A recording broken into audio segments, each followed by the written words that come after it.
Well, I guess we should now start with the post-lunch session. Welcome back, ladies and gentlemen. I hope everybody enjoyed their lunch. Okay, great. So I seem to have been trusted with the difficult job, the difficult responsibility of sort of like switching everybody from this leisurely mood into now the intellectual zone, But as I understand, it won't be so difficult for I can see that the name of the speakers that we have for this session, their exuberance and their intellect can definitely make you ardent listeners, and I'm quite certain about that. So without much ado, I would like to request Professor Kumar Kaul, the chairperson for this session, to kindly come on the dais and take his seat.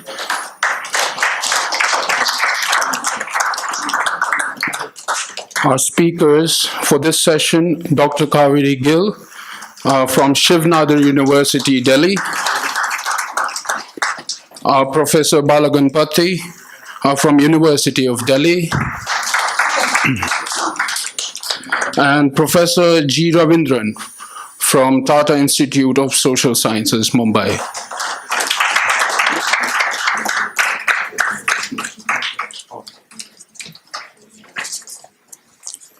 Professor Kaul, I won't delay much, but I'll give a brief introduction of yours, and then you can lead the session. Professor Vijay Kumar Kaul is the head and dean of the business economics at University of Delhi. He had done his PhD from University of Delhi in 1991. He was awarded with the G20 Global Leader Fellowship in 2012 and the Development Studies Fellowship, Shastri Indo-Canadian Institute, Calgary, Canada. He is also in the expert committee of University Grant Commission, the UGC. Now I would request the chairperson to kindly lead with the session. Good afternoon and welcome you all to this last session of the two-day conclave. In fact, I am not an expert in the area of ethics, etc. My field is business economics. And in the business economics, I am teaching strategy. I am looking at the corporate world and how this corporate world is growing and competing in the market, all these things. And of late, the technological dimension is becoming very, very critical. So I'm also observing that how these innovations and the technology is happening and how these companies are using that. So here we find that of late there is a lot of things about the use of technology in terms of that use and abuse of technology by the corporate worlds and by the different states also. And there are issues that we find very recently, that how it is affecting the democracy, how it is affecting even the democratic aspiration of the people. It is being used to suppress that. So all these things. So I'm also looking at that, how it is, and then the people are suggesting in terms of regulating this or developing some software, cybersecurity concerns and all these things. But I find that is not enough. The looking at the way it is growing, it is happening, it is changing the way we are functioning. So ultimately, I find that the ultimate thing is all ethics and moral backgrounds. So you need to develop peoples with this type of feeling. Moral philosophy is important. Moral thinking is important. So it's becoming very, very important. From that point of view, I entered into this field. So I'm thankful to the people here, organizers, that they invited me. So I have a presentation. I'll discuss my presentation also at the end. But first, I would like to listen to my distinguished speaker here. So first, Dr. Kaveri Gill, she will make a presentation. Please.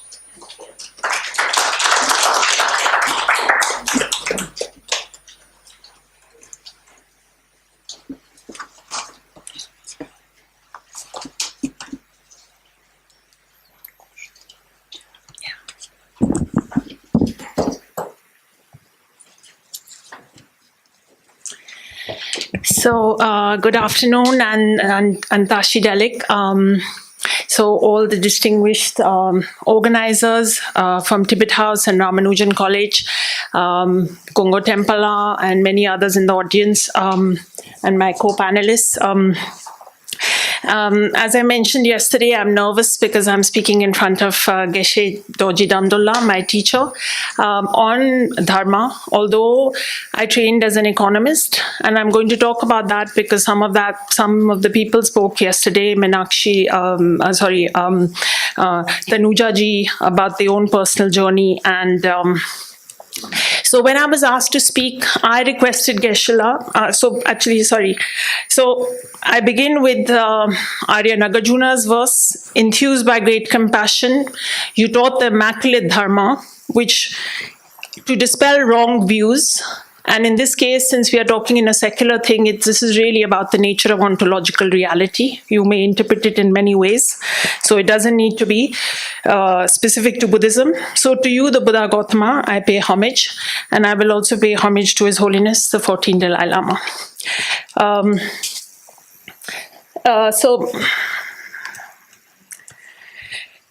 This is Cambridge University, and I spent, it's a great seat of learning.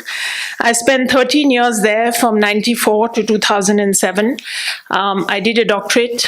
I started in economics, pure economics, which I had a BA from Delhi, and I moved more and more towards political economy or a critical perspective. And we heard yesterday about, economists and neoclassical economics, and they do have in many ways blood on their hands. So I did that, but my hope is in the next life to do a Geshe Lamrimpa degree. So I'm actually talking, my audience here is also a lot of young students. So I also want to, bring to your attention the values we place on different things in life. And I had great teachers of many mundane subjects. I have been very blessed in this life. But I will say that after His Holiness, the 14th Dalai Lama, Venerable Geshe Doji Damdullah's role in my life is going to be, not matched. And yesterday, B. Seringla spoke about Geshe-la being her student, and, so there's a cycle of life. I want you to see the years in which this university flourished, and the years and centuries in which this university flourished. So we've heard a lot about ancient wisdom traditions of India, and there are many. So I am going to restrict myself at great hazard to my own repetition to Nalanda philosophy, being a student. So it preceded the great universities of the West by many centuries. So the decline of this university was happening when the efflorescence of Western seats of learning were just coming up. Secular and Buddhist scholars, saints studied side by side. Many different traditions, many different tenant holders all studied, debated amicably in this great seat of learning. And it is said that when the library burned, it burned for months. So the emphasis placed on learning, on texts, and I wanted to show pictures, but those of you who have not visited, please do. If you look at the, drainage system, the classrooms, and some of these things, it is absolutely amazing to think that, that was happening at this time. Now, this idea of a liberal education, and many of Venerable Kabirji and Father Matthew and others spoke about this yesterday. So in the West, it really, the genesis, the definition of a liberal education in its broadest sense is one that includes literature, history, and appreciation of the arts, and giving them equal weight as scientific and practical subjects. And the big three ancient Greek philosophers that Kabirji also mentioned, many others did, Socrates, Plato, Aristotle, on whose ideas many of the Western philosophical traditions draw, saw the whole of life as an ethical matter. And so for Socrates, life has to be considered, and it can only be considered if it is informed. For Plato, learning is a bringing out of our innate qualities. Venerable Kabirji mentioned that yesterday. Aristotle, the purpose of education is to make noble use of our leisure.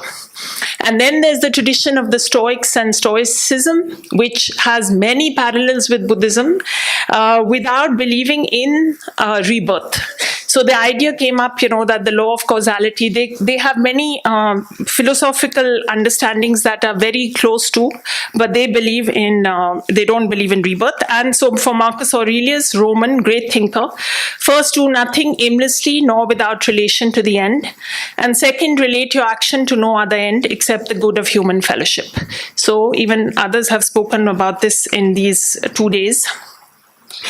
And I would now say that it is a moment of decline. It is definitely a decline in the contemporary West, the idea of this broad-based liberal education. So today, education is expensive. We study as economists. I was trained as an economist. Returns to higher education are to the individual. And today, we are also living in a labor displacing age. So artificial intelligence and all these other technologies, the reason is that you don't have labor costs, right? Human beings fall sick. They have problems at home. So from an economic perspective, these kinds of attitudes.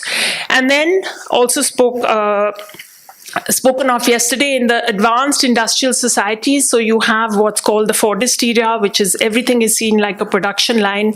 And the goal of education became mere employability. Now, this is not to say that education is not important. So I don't think that is the message here. I mean, the Buddha himself talks about right livelihood in his, teachings. So of course, we have to work and we have to earn a living. But to make a distinction between education and skilling and training, which are two very different things. So the instrumental value of education as something that allows you to earn and, put bread on the table, and something, its intrinsic value. And here, somebody, now before I go off completely from economics, I am going to say, so of course, His Holiness speaks of a meaningful life. Just 2 days ago, he spoke to people in Dharamsala, a short clip on his website, and he gives a certain definition that I'll come to. Amartya Sen, the only Indian Nobel laureate, his work about a decent life, capabilities, a broader set of concerns that go into our well-being. These people have spoken of it, but I will make one nod to Adam Smith, who is then later remembered only for his promotion of the market and his ideas of a homo economicus who is completely selfish. And he says in his book, The Theory of Moral Sentiments, which somehow got buried in the history of time, but it is a wonderful book, how selfish soever man may be supposed, there are evidently some principles in his nature which interest him in the fortune of others and render their happiness necessary to him, though he derives nothing from it except the pleasure of seeing it. That we often derive sorrow from the sorrow of others is a matter of fact too obvious to require any instances to prove it. For this sentiment, like all the other original passions of human nature, is by no means confined to the virtuous and the humane, though they perhaps may feel it with the most exquisite sensibility. The greatest ruffian, the most hardened violator of the laws of society, is not altogether without it. So we Buddhists may talk about the Tathagata Garbha nature or something, but in the last panel came up questions, and again, Acharya Shantideva distinguishes between action and doer, and, so I'm not going to diverge here. So, of course, His Holiness's definition of a meaningful life in the most, common, to help others, and if you cannot help them, do not harm them. And he has spoken a lot recently, more and more, about the hardships. He has had a very hard life in his human emanation, and that he has been sustained by these Nalanda Buddhist teachings. So what is it that, somebody of his intellect and thinking is alluding to? And he's written a composition in praise of the 17 Nalanda masters, paying homage and to each of these contribution.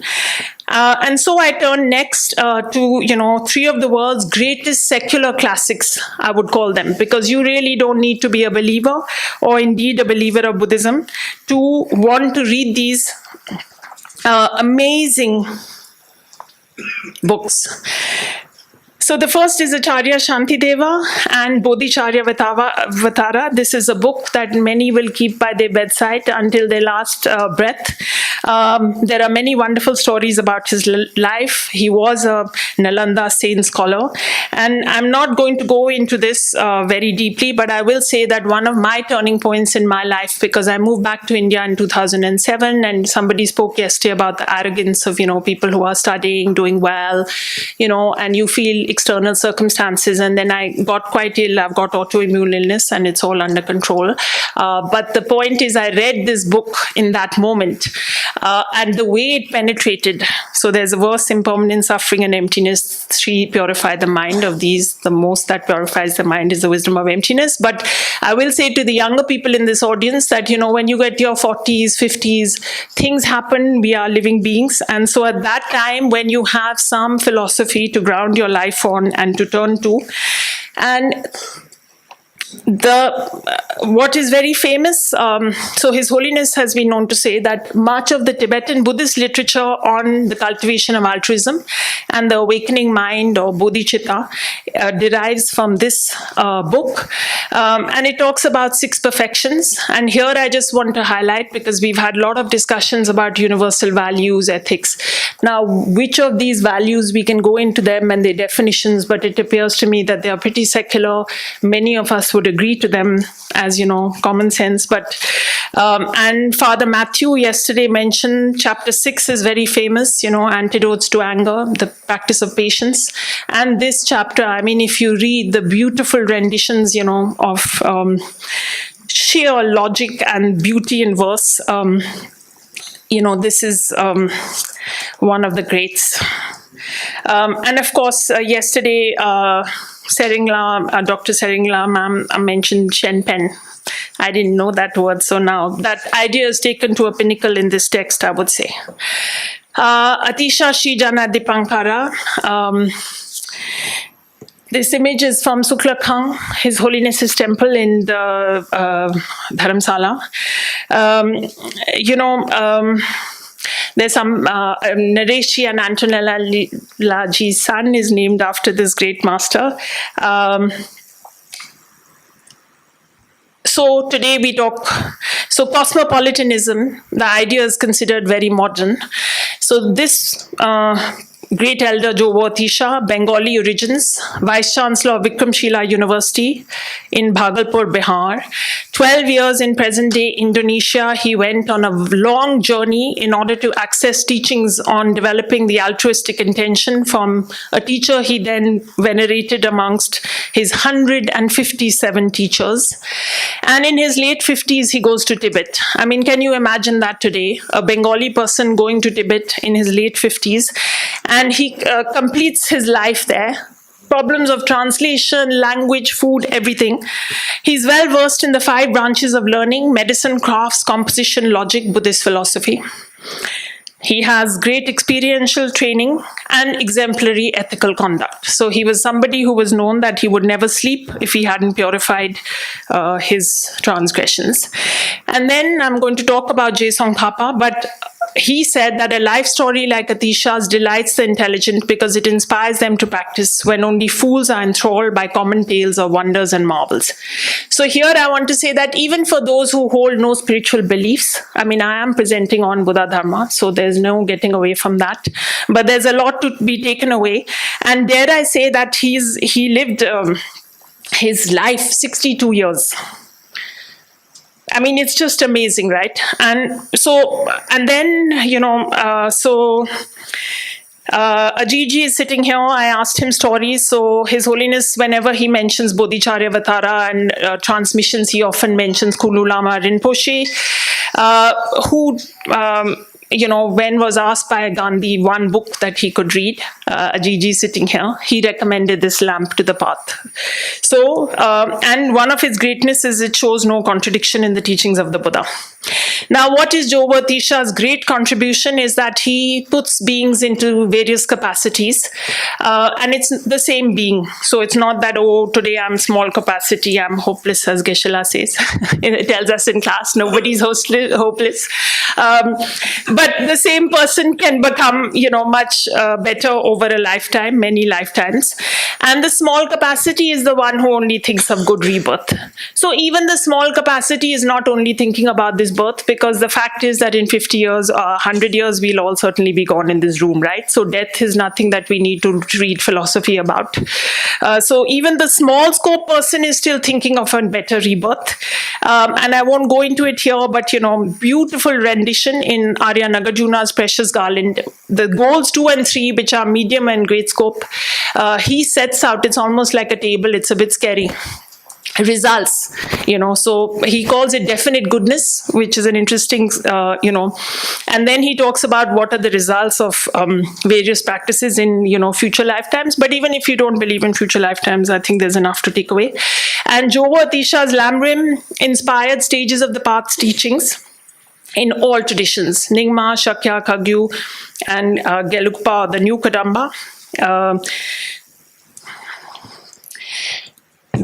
And the third great teacher, Je Tsongkhapa, known also as Je Rinpoche, and his great treatise on the stages of the path to enlightenment. So I've given you 3 classics that I really feel all the young people or anybody who's never interested in Buddhism or anything should read, because they are absolutely amazing. He's called the great victor from the East, not because he's subdued people by military might, but because he subdued his own mind. He lives for 72 years. He has more than 50 teachers, including direct teachings. Okay, that's the only one uncommon fact I put, but everything else, is in his common biography. And Je Rinpoche's teacher, Master Randawa, he wrote a verse of salutation to him, and that master returned it to him, saying that it's more befitting, the Miksama prayer.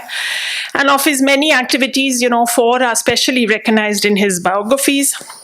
I won't, they are listed here, but he has, and if you look at these scholars, the amount of writing, 18 volumes on one subject only, and then many, many volumes, they are teaching, they are doing many, many kinds of things. So it's just amazing that they fit that all into, and again, he's, a great observer of ethical discipline, and, he kind of said that to protect that, like we protect our eyes and over our lives. And he's written a commentary. When His Holiness gives the Bodhisattva bow, he uses a Sangha's Bodhisattva ground, and Je Tsongkhapa's basic path, speaks to that.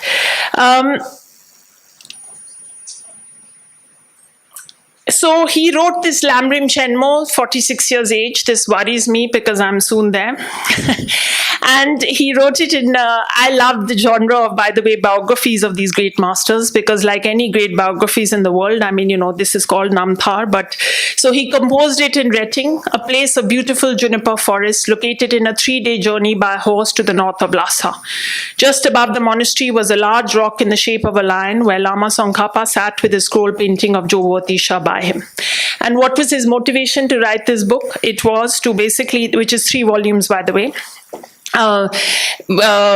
is to, for anybody to be able to incorporate all that they learn into a practice. And essentially, both Jovo Atisha's works and these, they incorporate the Buddha's entire teaching. And the great treatise was written by Lama Tsongkhapa, His Holiness I'm quoting, a great scholar, a real holder of the Nalanda tradition. I think he is one of the very best Tibetan scholars. You see that I brought with me today my own personal copy of this text. On March 17, 1959, when I left Nobulinka that night, this is the night that he leaves, and I brought this book with me. Since then, I have used it 10 to 15 times to give teachings, all from this copy. So this is something very dear to me. And again, in this tradition that somebody of His Holiness's stature is carrying a book. So, it could be some other spiritual object, but the emphasis on learning. And so one of the things, and this is not specific to Lamrim Chenmo, but in the Buddhist tradition, this recognition of the preciousness of human life, and particularly a good life with leisure and opportunity to practice actions of definite goodness. So Geshe-la mentioned in the morning in response to the very good question on relativism in ethics that, we are all sitting here in this wonderful air-conditioned room and having a discussion. So most of us here, we have this type of life with all the endowments. So many people, this girl in Kashmir and many animals and other people, they don't. And so now this Lamrim Chenmo develops these, everything, including the 6 perfections, which I'm just focusing on the first 2, and I will end there. So look at the thought, and I raise this because, now who can quibble that these are specific to a religion or a particular community? I mean, the first perfection is generosity. The 3 main forms of giving. Giving material things is the least of everything. Giving protection from fear, from love, giving teachings, the best. But, you can interpret that again for those who are non-believers or, And the critical point that be skillful, be sure your giving will benefit others. So, but I want to say, there was an earlier question about if beggars are doing a racket and all. The thing is that, it is on dependence on other sentient beings that we are going to get anywhere, right? Whether in our mundane life or anything. So to venerate that opportunity, in a sense, many people don't have the opportunity to give anything. So I think to see it in that context, and as His Holiness is often saying that to be wisely selfish, help others. I mean, in helping others, that doesn't need to be your motivation, but it is true. It'll be a good side effect. You are really helping yourself. And the second perfection, ethical discipline, and this summary does not do justice to Lamrim Chenmo. I mean, I can't, Tibetans love lists and I love lists even more than them. So everything has many lists and specificities, which is wonderful. So for ethical discipline, 3 main types, and look at the way they've thought about this. So restraining oneself from harmful actions, gathering virtue, and working for others' welfare. So in the first one, if you have any type of vows, you may or may not, then maintaining those, and for others, the 10 non-virtues, which we covered earlier and we spoke about. And those, by the way, are guaranteed to get you a good human rebirth. So for those of you might just want to check out that list. Gathering virtue, including all the practices, including, and working for others' welfare. So many times people ask, but then Buddhism is all about, renunciation and internal, and you just disappear from the world and all.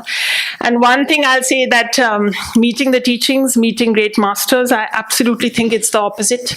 You see His Holiness's own life, Venerable Geshe-la, all the masters, teachers I know, they are just giving the whole day, and they are very much embedded in, surrounded by people, and, there's no sitting on a mountaintop in Dharamsala.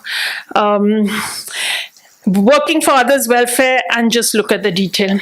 But what I want to raise here is that can we quibble, respond when someone needs help others when they are confused, go out of your way to reach others, be welcoming, stand by those who are in difficulty, comfort those who are in grief and sorrow, respond to those who have immediate material needs, be a shelter and refuge for those in need of emotional support, and all of this, I don't think that one needs a religious perspective to be struck by them. So I will end there, and I will say that, like I said at one stage, we are all going to die, not that, sooner than later, it's coming to us all, and at that time, one should have no regrets. So then you think about what is meaningful for you. For me, that definition changed a lot after meeting the teachings. And the other thing I want to say is that, this is a very modern and relevant context. If you look at these, J. Rinpoche lived 700 years ago, but really 1,000 self-help books must have been spawned on the back of this Lamrim Chenmo. When you open it, the terminology, the writing, all of it. And finally, His Holiness, when he feels compassionate even for the Chinese Communist Party and all, when you think about what is needed to attain that level of, but then it's very inspiring because it's possible. He's a living example. He's shown us the way. And I will end with profound thanks to Venerable Geshe Dorji Damdullah, and thank you.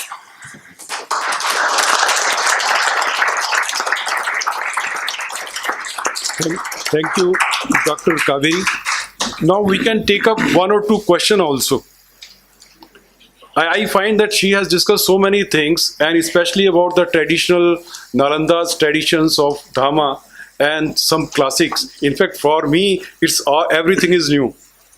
But I definitely find there are three principles that she discussed about ethics, especially about abstaining from harmful effects, this gathering virtues, and working for others' welfares are the key for me. But at the same time, because when she has discussed so many things, so there may be one or two questions that you may ask. Yeah, please. Dr. Kaveri, one question is that there were more than 24 masters from Nalanda. Why did you take only these three? And what made you to choose these specific three? That's a very good question, Father Matthew. I picked these three because, they set out, their teachings, because we are talking about ethics and we talked a lot about compassion, altruism, all of that. And how does one apply it into one's life, one short life, bringing it all together. So I would say these three masters, and they have an interlinkage that I hope was brought out in terms of the, lineage and everything. So then I selected these, and these are the three of the world's great classics that I say, if I was not interested in Buddhist Dharma at all and I read these books, they are just a classic in and of itself. So that's why I selected.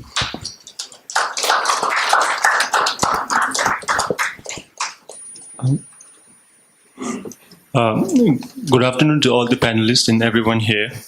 So I'm sure that everyone here is familiar with the word extraordinary. Yes, it seems to be a combination of two words, extra and ordinary.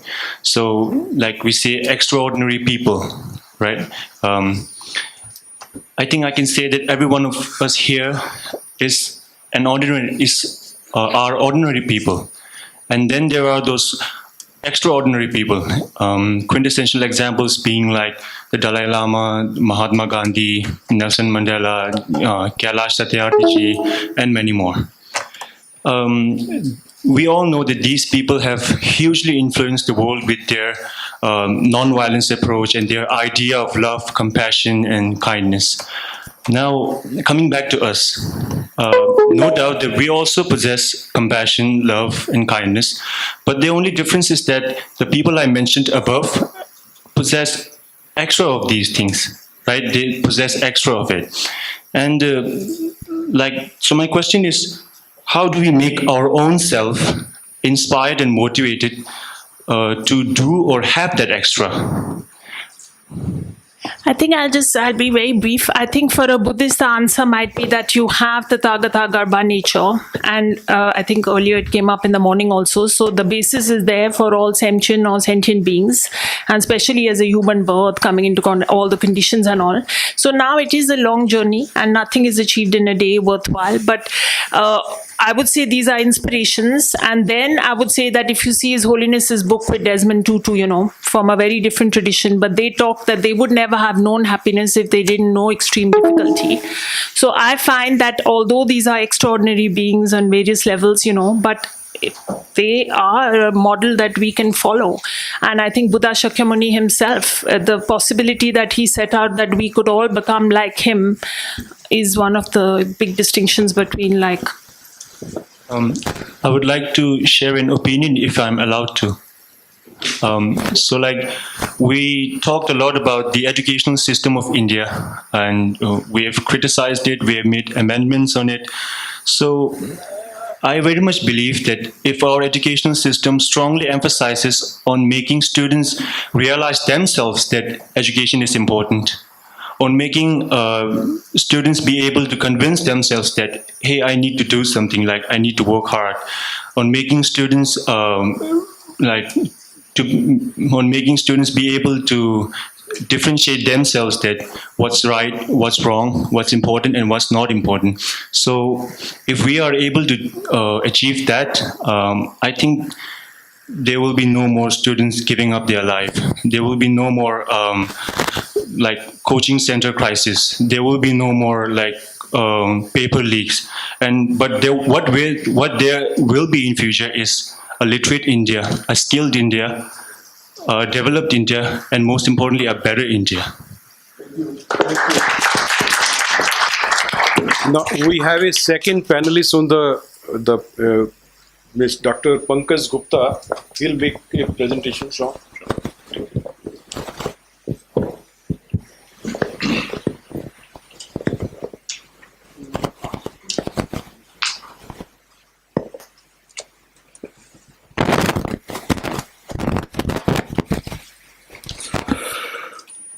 So very good afternoon to all of you. My special thanks to Jeshe Dorji Damdolji for inviting me here. So I'm very grateful, and meeting to all of you here. So I'm so grateful to be here. And also in the company of the very august people here on the dais, of the dais. So I'll be just sharing few thoughts, what I feel. One is that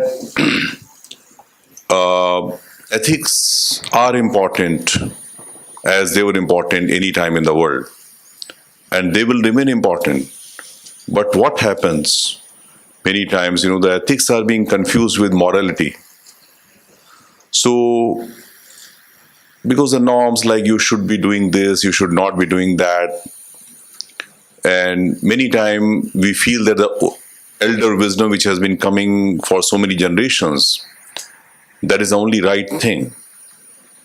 But that may be right or that may not be right. As the earlier speaker was mentioning, that we all have the potential to become Buddha. I am saying we all are already Buddha. It is simply we are not understanding ourselves, who we are. And because of the past and conditioning and, the society has said so much to us, oh, you are not this, you are not that. So we have, sort of disbelief in us that probably we are not that. There are many books like, I am that. We have old system of Aham Brahmasmi, Tattvamasi. Old system like, Vasudhaiva Kutumbakam. So the old wisdom and our current domain, there is no difference as such. I'm just making this statement because of my own personal belief, my personal experiences in life, where I was a hardcore, like a CEO, group CEO, vice chancellor, and from there, how I went to in silence in Himalayas, and then came back in my second innings. So what I believe, the society, and my young friend who was sharing about this motivation part, again, the whole thing comes that there is something missing in you, and you are being operating from there, and therefore you are just being driven by acquiring something which is known to be worthy and worthwhile as per the world's standard. So in that race, sometimes you feel that I should be doing this, but then you don't do that. Then certain things, you kill your inner self and try to get money, power, women, and other kind of what we say the Maya. So the question here is that we can give a lot of lectures on ethics, but still the people will be unethical. We can give a lot of talk about morality, still people will be immoral or whatever way they want to do. Because we all are driven mainly by our own self-interest and whatever we feel is right. Now the question is that how do we get the system whereby our belief system also relate and connect with the whole world wisdom.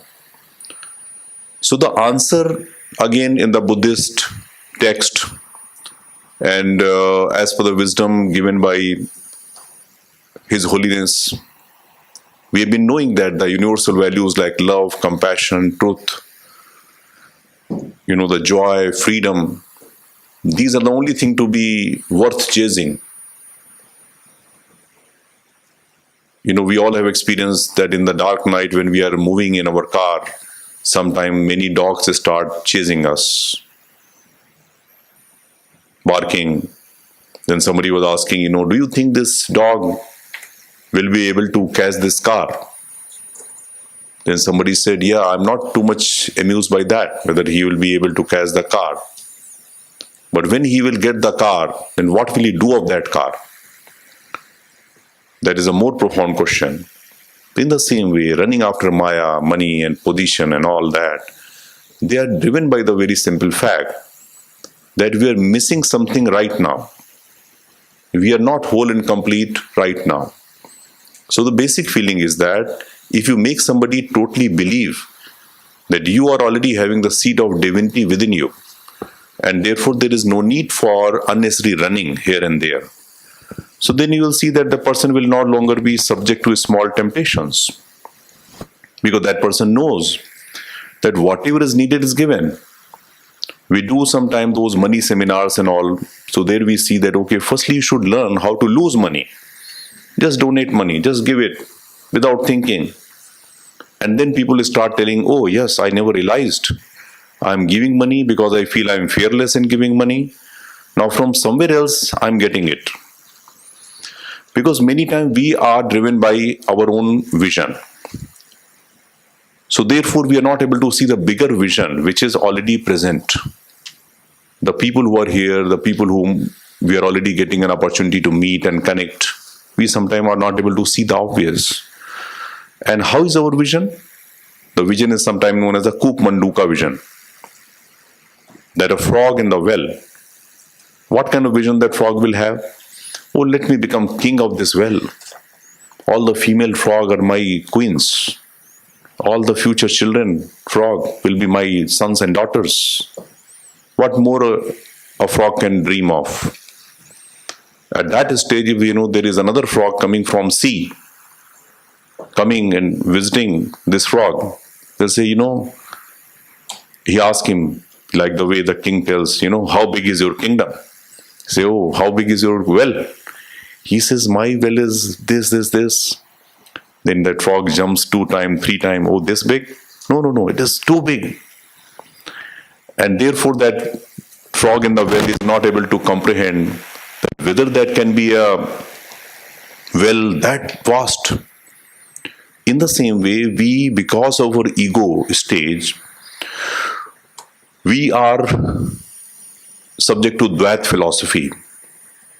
And therefore we see I am separate and the whole world is separate. And with that we remain like a drop. But the moment we become part of the ocean, we become the ocean. So for that matter, you should be willing to lose many things in life. Our own past, our own conditioning, whatever way we have been conditioned and so on.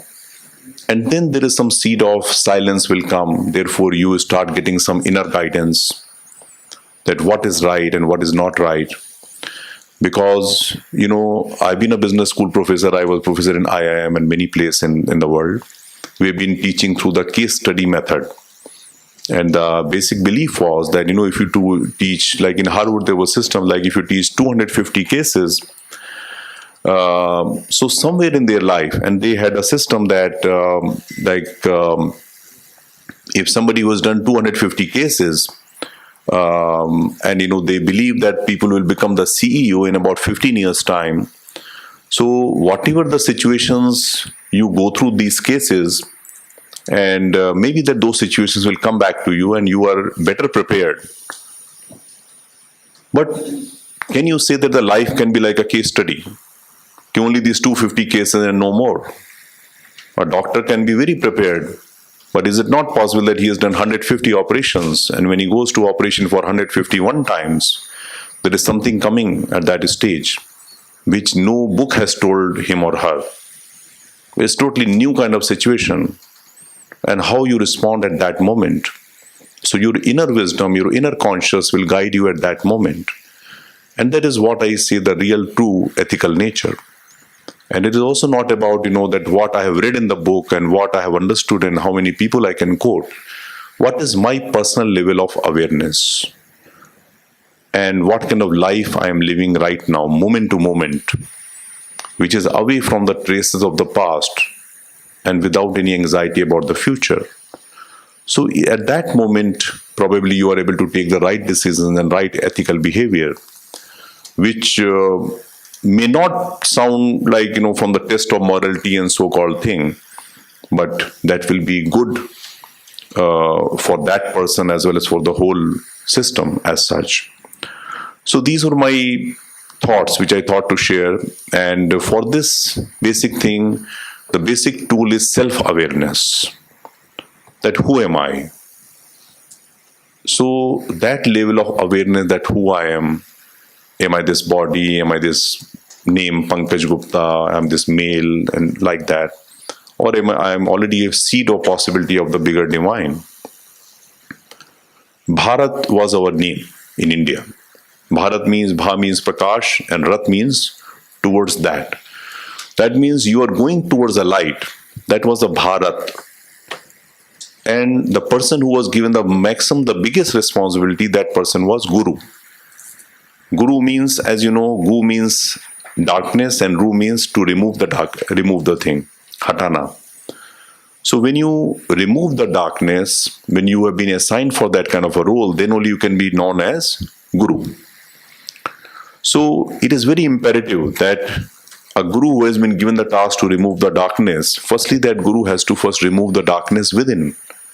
So any kind of self-contained notion and belief, and the belief of incapacity, incompletion, or being the influence of someone else, that person cannot be a Guru.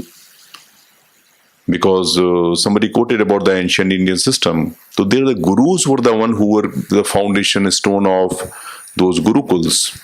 And then the students were taught as per their Ruchi, Yogyata and Vishwas, passion, ability and faith. Like the way Arjuna was known in Mahabharata, Arjuna was like an archer, so he was trained like that. Bhim was for the Gada, the mace, so he was trained for that kind of a thing. But now there is a race. Oh, everybody should do this MBA, should go for merchant banking, investment banking, big data, cyber security. So people are just running without realizing whether that is my seed, that kind of seed is already there within me or not. So that kind of role was given to the Guru to assess. The way in the current time we have this Thomas profiling and psychometric testing and caliper testing, they're giving some indication but not always. So what I wish to say that to know the student well and knowing that Guru is needed, who is self-aware, who is having very proud that who I am, he is no less than a Raja, than a king, because the king's influence can be only in his or her own kingdom. But the Guru who is a real Guru can have an influence everywhere. And moreover, when you become a real Guru, then you are no longer being concerned with any influence also. As you have seen that the people who are really simple, who have really achieved something in their life, will find them very simple and cool. And those people, even if somebody does not recognize them, they are not bothered. On the other hand, people are there who will get billions of dollars and later on they say that I am creating foundation in my name or in my father's name and so on and so forth. But that is again an issue of ego, nothing else. The real thing is, you give a gupt dan, secret donation. And many such things. Sir, how much time I have? 5 minutes. Okay, sure. So the value clarity is very much required. And for the value clarity, some sort of silence is required. Inner journey is required because external journey cannot lead you anywhere. We keep on going for requiring more and more sources of entertainment, enjoyment. And we will again say, like in the old system, people say it is more like, the putting ghee on a fire. And fire is there in one jungle that will consume all the jungles and so on and so forth. So there is no end to it. Main thing is to get inner wisdom. And also, if you may recall, in old Indian time, where our share in the world GDP used to be 28%, which has gone down even up to 1%, and now it is around 3%. And even the US has been able to acquire a stage of hardly 18% now. So when we had that stage, such a huge share of GDP in the whole world, at that time, our philosophy toward wealth was depicted by this thing: Gaudhan, Gajdhan, Bajdhan, or Ratan Dhan Khan, but jab aave Santosh Dhan, Sabdhan Dhuri Saman. That means you may have the elephant wealth, you may have the eagle wealth, and like that. That is how people were saying. But when you get the satisfaction wealth, then all the remaining wealth are useless. Kabira used to say, बिन मांगे जो मिले वो दूध है, मांगे मिले वो पानी, कबीरा कहे वो रक्त है, जीमा खींचा तानी. So to translate this, whatever is coming naturally to you is valuable like a milk. Where you are asking and you are being given is, at that time this lady was not there, so it was like a water. Then water was free at that time. And where there is so much of a struggle, that is like a blood. Don't go for it. So in this way, I can quote so many saints. And also the Tulsidas says, Tulsi bharose Ram ke nirbhay hoke soye, anhoni honi nahi, honi hoye so hoye. So that means relax, enjoy. Whatever has to happen will happen, and whatever has not to happen, it will not happen. So what I want to say, I'm not saying you just relax and don't do anything, but a basic belief in yourself that nobody can do any harm to you. The biggest harm we do is being done by ourselves to us, by our limited thinking that we are not capable, and so on and so forth. So if you look at even the last parting word of Buddha, he said, be a lamp to your own life. It is such a profound thing. If you understand this basic statement of Buddha, you don't need anything else in life. That means getting any light from any borrowed lamp, you don't need that. You be the lamp. So, self is the only satya, the whole world is a mithya. Mithya means not true. So, if you are able to really work on self, then the ethical, whatever we do will be ethical. When we are living truthfully to us, naturally we as a guru will also deal truthfully to my students. And the students, they are having influence from their teachers and also from their parents. So then the whole ecosystem need to be a little bit, transformed. There are many things which we cannot change, but we can try at our own individual area of influence. And becoming as, that whole area will start expanding and expanding. So we shall be creating goodness. And so in that way, we will still be running, but we will be running in the right direction. And we'll be running not with a restless attitude. You see that people are wearing this cap, they are not able to move here and there. So much of stress, headache, this deadline, 2 o'clock in the night, WhatsApp coming, again replying to the boss. Why can't you say, I don't bother? If you bother me like this, I'm not working for you. But people feel, no, let me have some better job, then I will leave this job. That stage will never come. You should have the faith in yourself. Boss, I am going to lead a balanced life. My own learning and growth, my own spiritual goal, my family goal, my seva goal, like around how much I can devote 40% time in seva. For those people who will never pay me anything. And then you see the bliss coming, and those kind of things will be there. So calculations will not help. That is what I can say. The moment you surrender and also feel that whatever I have achieved, I have done it, leaving that I-ship. And so what I wish to say that it is again borrowed from somebody, that in the Sat Yuga period, Sata Yuga, 4-letter word. So the demon at that time, the Rakshas, used to be Hiranyaksh, 4-letter word. Then came Treta, 3-letter.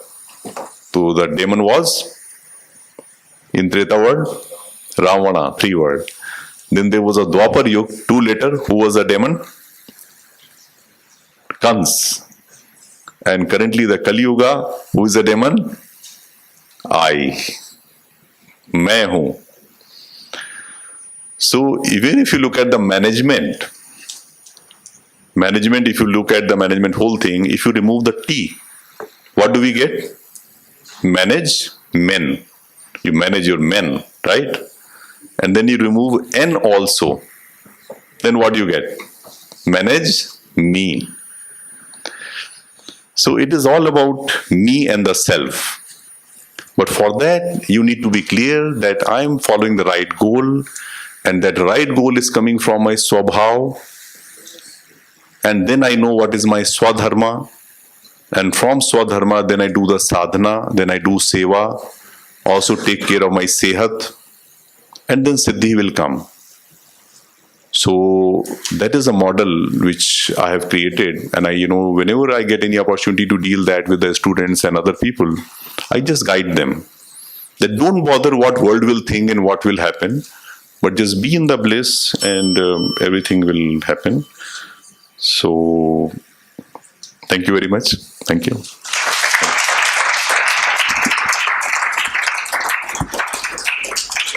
Thank you, Dr. Gupta. He took us from self-interest to self-awareness and to the spiritual domain. Basically, ultimately for this, when we talk about ethics and all these things, it is a spiritual domain that is very, very important. So thank you very much for highlighting all these things. Now we can take up 1 or 2 questions. At the end, let it continue. I think we can have it like this also. One questions. Sir, when you went to the Himalayas, so I believe there was something which triggered, something which must have triggered. And if that trigger was not there, probably you would have been a different person. So do you think that that trigger itself is different for everyone in their respective lives? And how do you see that trigger as that, what I mean? I understand that you mean what I... Okay, so thank you. It is a very good question. See, the question is, when I was a group CEO, I was running almost 26 days a month and getting an opportunity to go home. Am I audible to you? Hardly 3-4 days to my home and so on. So I, grossly abused my body and so many things just to get, because I'm one of the highest paid person in country, and I was getting that kick from there, So I was in that race. But suddenly, as you're very right, that I got some, different experience in my life. So I got a near-death experience in my life. So which forced me to think that why I'm running. And what will I achieve by, unnecessary and mindless running in that way? It is, so I was lucky enough to take that signal and move on in life. But you see that such opportunities are available to everyone, every moment in time. But what happens? Suppose somebody falls in a gutter. So that person will feel very miserable for some time and will try to come out of that. Do you agree? But if that person is forced to be there for a relatively long period of time, he will know how to survive there. In that the stench and that, bad thing will no longer bother him anymore. So it is like that. So sometimes the kind of life we are living, we are not able to see ourselves. Maybe we are in a house which is burning, but we are not able to see that, the house is on fire. We're still trying to save, let me save this valuable item, that valuable item, because those items we feel they are valuable, but sometimes they may not be there. But the moment you see your skin, you see the heat, you will jump. You will not bother, Ki my boss will what he will think, or my wife will think what, or girlfriend will think what, then you become like that kind of free person. And this level of awareness is like, sometime in a night, the one thunder, one lightning is sparking, and you are in a dark spot and you see something suddenly. Oh, I'm here. And that is a moment of awareness where you have to take some action. Because those moments of awareness will be very, very few. And if you start ignoring them, they will no longer be shown to you. So this is my experience. I'm just sharing with you. Thank you. Thank you very much. Now we have a third speaker, Professor Bala Ganpati. Please.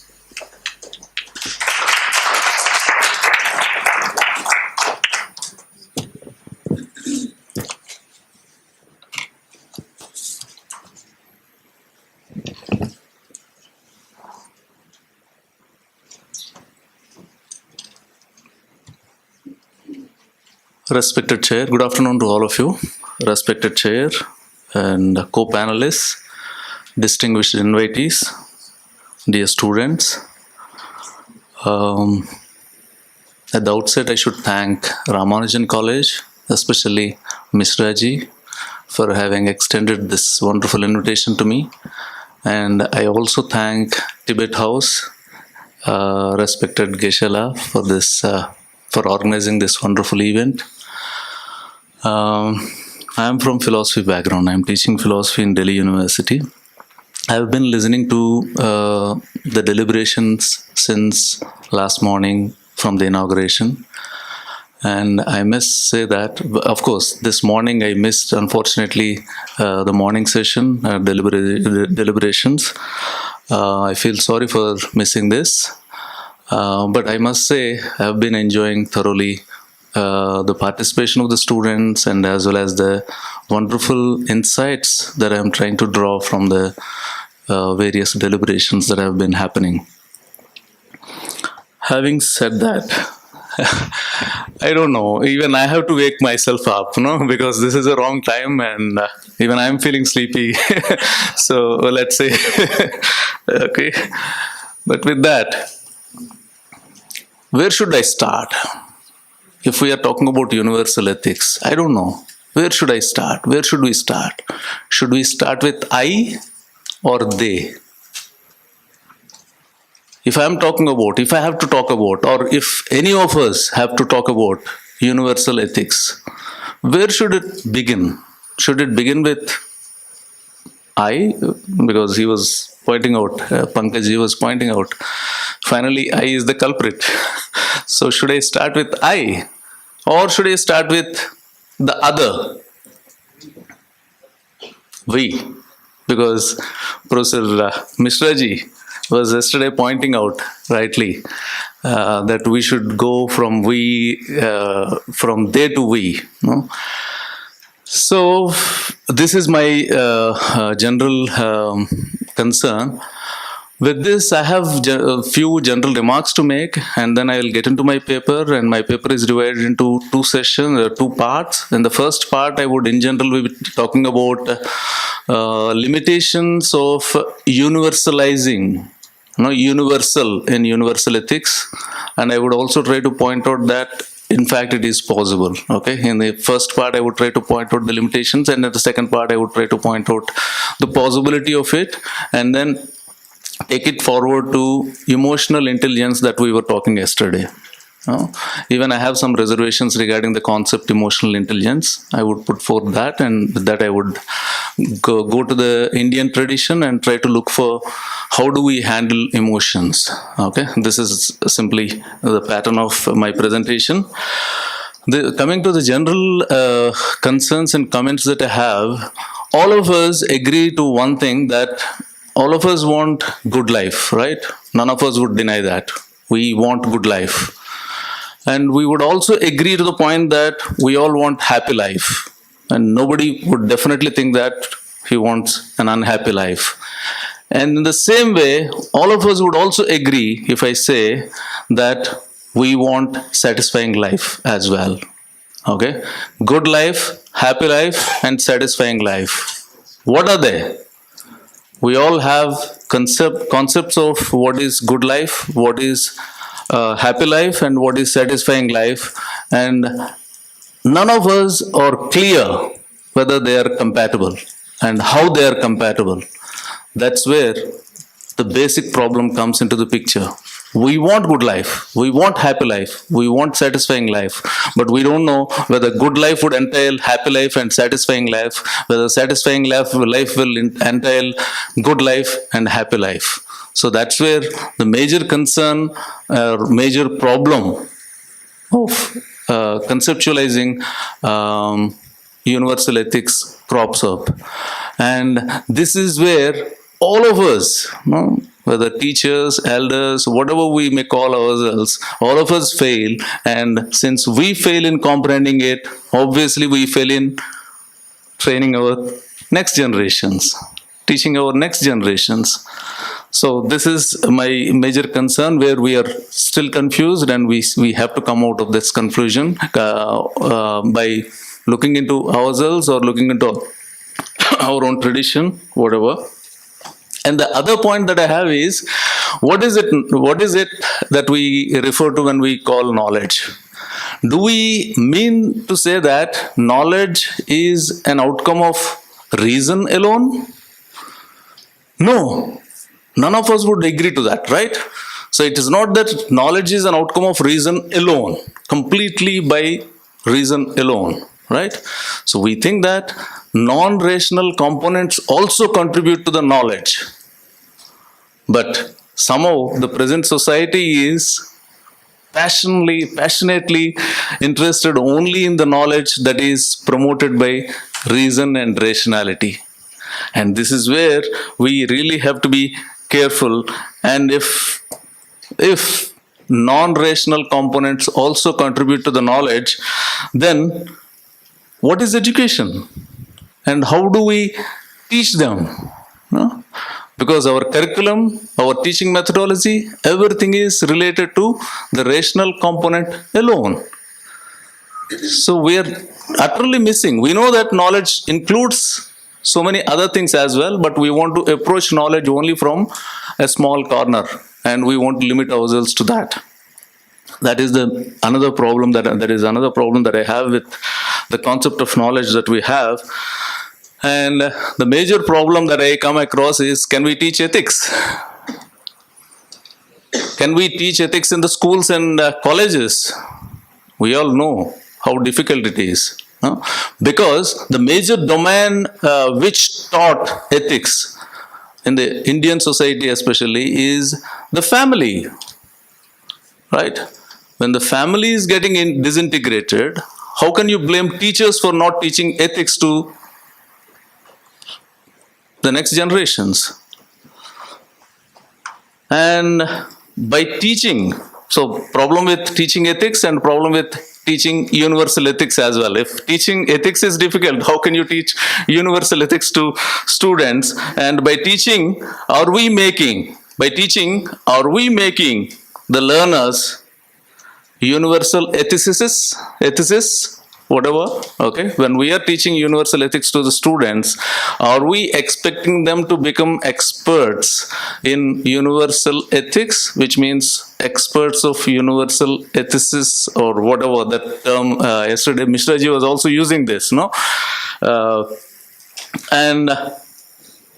Or experts in universal ethics, which means people who can market their skill and live well in the global market. Okay, are we going to train such kind of people? And one interesting thing that has come out yesterday, and in this session as well, like Mishra ji was talking about this internal surveillance, which is missing. No, we don't think that our conscious. We don't worry about our conscious, okay, whether it allows or it doesn't allow. If nobody sees, I can do anything. Only thing is, if somebody is there and if he is observing me, then I cannot be unethical. If nobody is watching, then I can be unethical. So we are giving less and marginalized importance to what we call Atmasakshi, because introspection, atmasakshi, whatever. So deep subjectivity, how is it missing? No, if introspection was there in the tradition, was there with all of us, then how is it that it is missing? Because probably because of the pace of life. The pace of life, no? All of us are so busy. Coming here, we struggle and we come we take our own time and come here, and then again, after coming here, like 5 minutes, 10 minutes, quickly finish and run off. So the pace of life is also one thing, speed of life is also one thing that is really disturbing us, and which is making our internal surveillance system subsumed. No? So these are my few general concerns. Now let me come to my presentation part, where I would be initially talking about the problems of universal ethics. What do we mean by universal ethics? Is it conceivable? At least is it conceivable? This is my problem, because aren't there limitations to its scope when we try to universalize? When I ask these questions, in general, our previous speakers also have made a distinction between ethics and morality, etc., etc. I don't want to get into all that, or even into the etymological meanings of that. But in general, it is understood that ethics is a domain which tries to regulate the human conduct. And if we understand ethics to be something that regulates human conduct, is it possible to assume ethics that regulates conduct of all human beings? Is it possible to assume or create a kind of mechanism that regulates conduct of all human beings? When I say this, I have vertical and horizontal models of looking at the universalizability, like spatial-wise, space-wise, and temporal, spatio-temporal kind of one. Can there be ethics that can be applicable to humans of all cultures, all countries? There is a limitation to that, right? Probably, yeah. No, we may not have. And in the same way, can there be ethics that can be applicable to humans of all times, of all countries, which is inclusive, both spatial and temporal? Is it possible to have such kind of a concept of ethics? Given the possibility, given the plurality and diversity, variedness of spaces, times, and communities that largely influence the variedness of the individuals, to keep them as unique ones, because all of us are unique, and this uniqueness is based on our own spatial, temporal situatedness. We are all situated in a particular kind of context, and that determines what is unique to us. And if all of us are unique, can we have universal ethics? Is it possible to have? In what sense? If it is possible, in what sense can we have this? I am not denying the possibility of it. I am only saying that there are limitations of this sort which we should take into consideration when we are talking about universal ethics. If I have to adopt another model in understanding this, there is something called content and form that we in general talk about when we talk about morality or ethics. And ethics, of course, has content. We can talk about the content of ethics, where we talk about moral principles, good life, virtues, etc., which form the content of morality. And we can also talk about the form of morality, where we talk about principles, laws, and justification of the moral content that we have. For example, if we are talking about good life, how do you justify good life? You can justify good life in terms of certain models. In ethics, we have those models as well, which come in the form of virtue ethics, utilitarian ethics, and then deontological ethics, teleological ethics that we talk about. Okay, this is the form of the morality. If we are taking this content and form kind of a approach and trying to understand that, of course we understand, all of us would agree that good life, if goodness is part of the content, Of course, it is universal. All cultures accept goodness. What is good may differ in each of these cultures, but the concepts themselves are universal. We may agree to that, to some extent at least. Okay? And in the same way, form, if I am talking about the form, deontology, which says duty for duty's sake, if you are trying to do, if you have to be good, you have to be good because that is your duty. Okay? In that kind of a sense, each one of the theories that I have mentioned now, virtue ethics, utilitarian ethics, as well as deontological ethics, all of them try to be universal. No, they claim the universality. They say that as a model of theory, we are applicable to all situations and to all cultures. That is how both content-wise and form-wise, they try to assert their presence as universal. Okay? So if I have to move little forward, yeah, if there is already enough talk about universal ethics, why should we talk about it now? No? If universalizability of ethics is already asserted, if it is already established, then what is the fun in talking about it now again? No? But we understand that in philosophy, many disciplines for that matter, are considered to be perennial disciplines, and we combat with perennial problems. Philosophy is one such subject, one such discipline, where there are no conclusive answers and you don't close any case. The cases will continue. There is only adjournments. So in the same way, debates have to continue and they never get resolved completely, as new developments in living necessitate new formulas of both content and form. No? New ways of living and new developments in life necessitate formulation of new laws and new content as well. No. This is how, for example, in the modern period, when modernity was ascertained, scientific rationality was asserted, and that is how new understanding of morality in terms of rationality has developed. And now probably in the more postmodernist theory, we find that the modernist rationality was discarded and there was a space for reason with small r, no? Because all of us have different reasons. No? Instead, scientific rationality was defeated. No? So, in the same way, there were developments, and these developments necessitate us to get into the discourse and redefine what could be universal ethics. So now, at this particular juncture, we are in a technological revolution. No? We are in the world of a technological revolution and artificial intelligence, which yesterday some of our friends were talking about.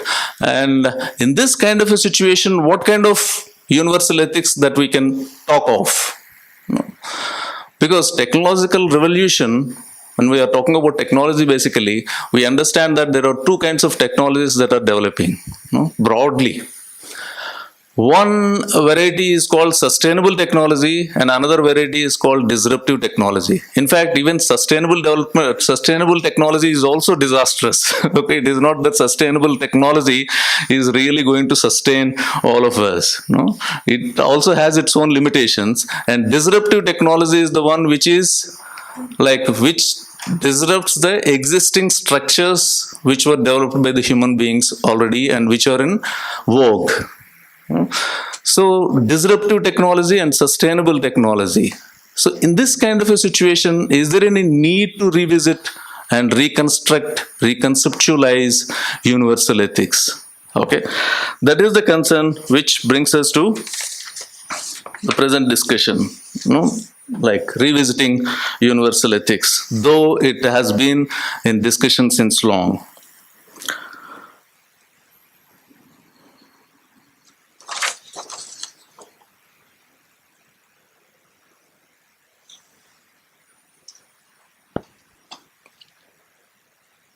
Yeah, in what sense can we move beyond this reason and rationality which were stressed by modernity in trying to understand universal ethics?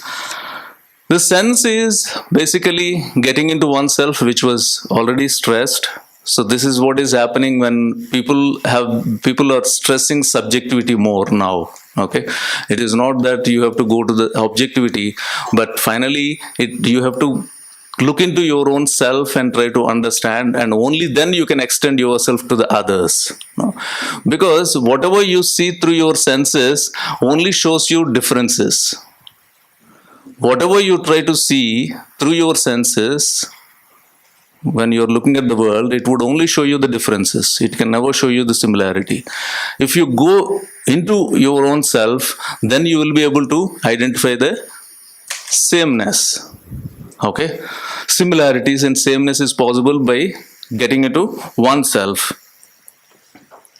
Did I complete my term? Oh, okay. Just 5 more minutes, let me. 2 minutes, okay. Yeah, I don't know. Yeah. So if that is the case, getting into oneself is one important way of trying to universalize oneself, and the other way of doing it is extending to the non-human world. No, universalization in the present context, where we are talking about sustainability, etc., is basically extending to the non-human world. That is the biggest step that we are in the recent past, since last 10 years, we are talking about when we are talking about environmental ethics, sustainable development. So extending to the non-human world as well as to the global world, that's what we are talking about. And how is it possible? That is possible only if you stress the emotion, not the rational part of yourself. Okay, if you are trying to stress the rational part of yourself, probably you will not be able to extend yourself to the other, who is the non-human. No? So to be more specific, universalization of ethics is possible on the basis of, this is where, even when if we are stressing the emotions, the problem that we have is, see, emotion was discarded during modernity because emotions were considered to be the primary ones, okay, and which equate you with the animal world, okay, because animals and you possess emotions together, but rationality is the only one which is extra, that is given to you, right? That is how humans consider themselves to be more superior than the other non-human world. So that is how emotions were discarded. But now we are again coming back to the emotions. Then how do we justify emotions? This is the problem. And if we have to manage this problem, we understand in the present world, like somebody got mobile phone 24 hours late and she stabbed the other. And a girl did not love him and he tried to do something to her, right? So we are not able to manage our emotions in such kind of a situation. How can we base morality on emotions, which is very difficult? And this is where I want to draw your attention to the theme note that was provided to us, which stresses His Holiness the Dalai Lama's concept of hygiene of emotions. Okay, it is not emotional intelligence that we should talk about. Yesterday we were talking about emotional intelligence because we thought emotions are to be managed by, again, intelligence, which means rationality. Again, in that kind of a concept, you are making emotions subservient to reason, which is like a paradoxical situation, no? Which is, in fact, emotional intelligence is an oxymoron. You are trying to make a distinction between these two, and you are positing them to be bipolar ones, and then you are trying to bring them together. You are making the concepts to be opposite and trying to bring them together, and you will not achieve anything. In fact, we have to talk about emotional competence or hygiene of emotions. And the best models for this hygiene of emotions we have in our tradition. Yeah, I'm finishing it. I'm sorry for this. For example, we have a discussion on Arishad Varga, which talks about the desires, Kama, Krodha, Lobha, Moha, and Mada, Matsarya.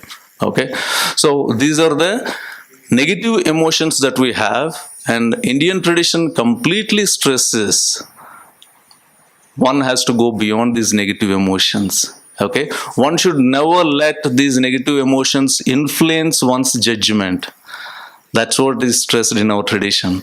And if we come to yoga, okay, system of yoga, we talk about Ashtanga yoga, yama, niyama, pranayama, asana, dhyana, dharana, samadhi.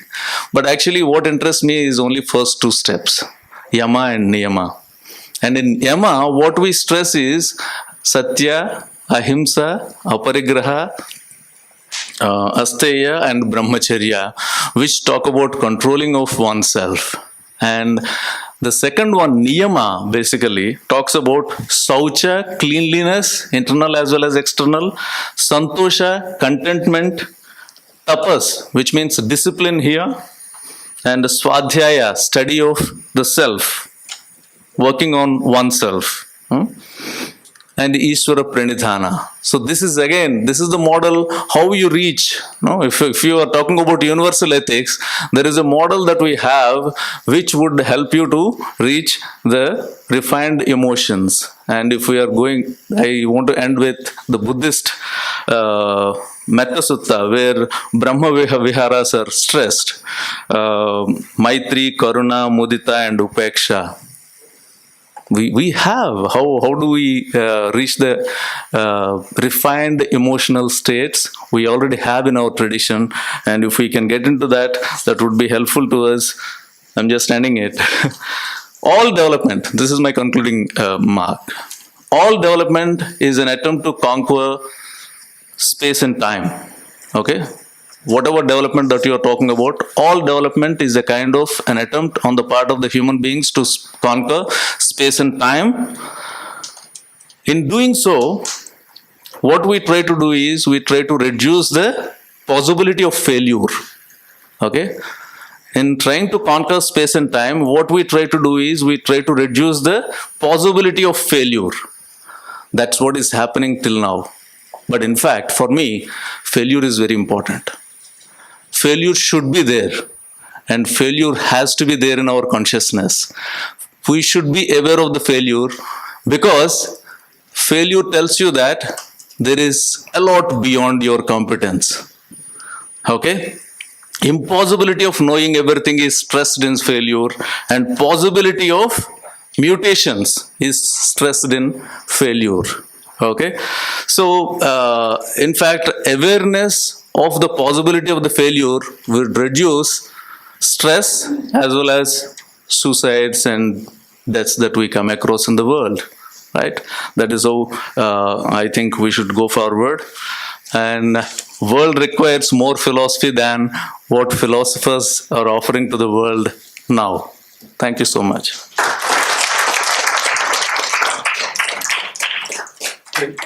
Thank you, Dr. Professor Balaganpati. Sorry for taking more time. No problem, it's okay. In fact, he discussed so many things about philosophy and details about this universal ethics, why this universal ethics is required now. And there are so many things. Well, he has gone very deep into that. I am not that deep into all these things. I am more practical also, looking at the realities and the other issues. But at the same time, keeping in mind the organization's view that we should have questions after this completing all the speakers speak. So I would request Professor G. Ravindran to speak about this, make his presentation.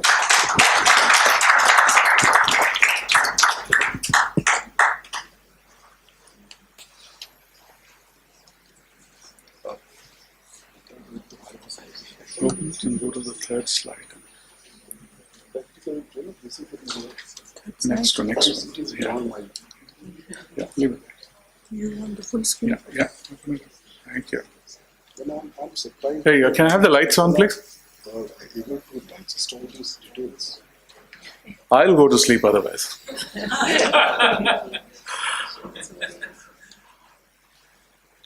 Hoja, right?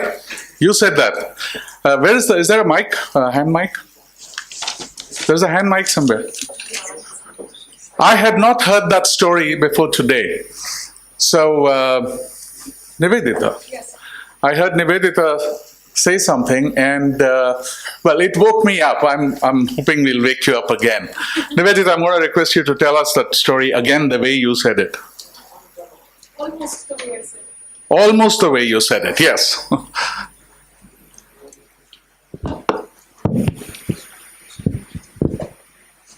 Okay, yeah. Nasiruddin Hoxha is a Turkish character who's known for his eccentricities as well as his wisdom. In a small township in Turkey, in the middle of the marketplace, which was all packed and crowded, there was a horse galloping at full speed. And while Hoxha was on top of it, and somebody stopped and asked him, Hoxha, what's the rush? Where are you rushing to? And Hoxha said, I don't know. Let's ask the horse. Thank you. Give her a big hand.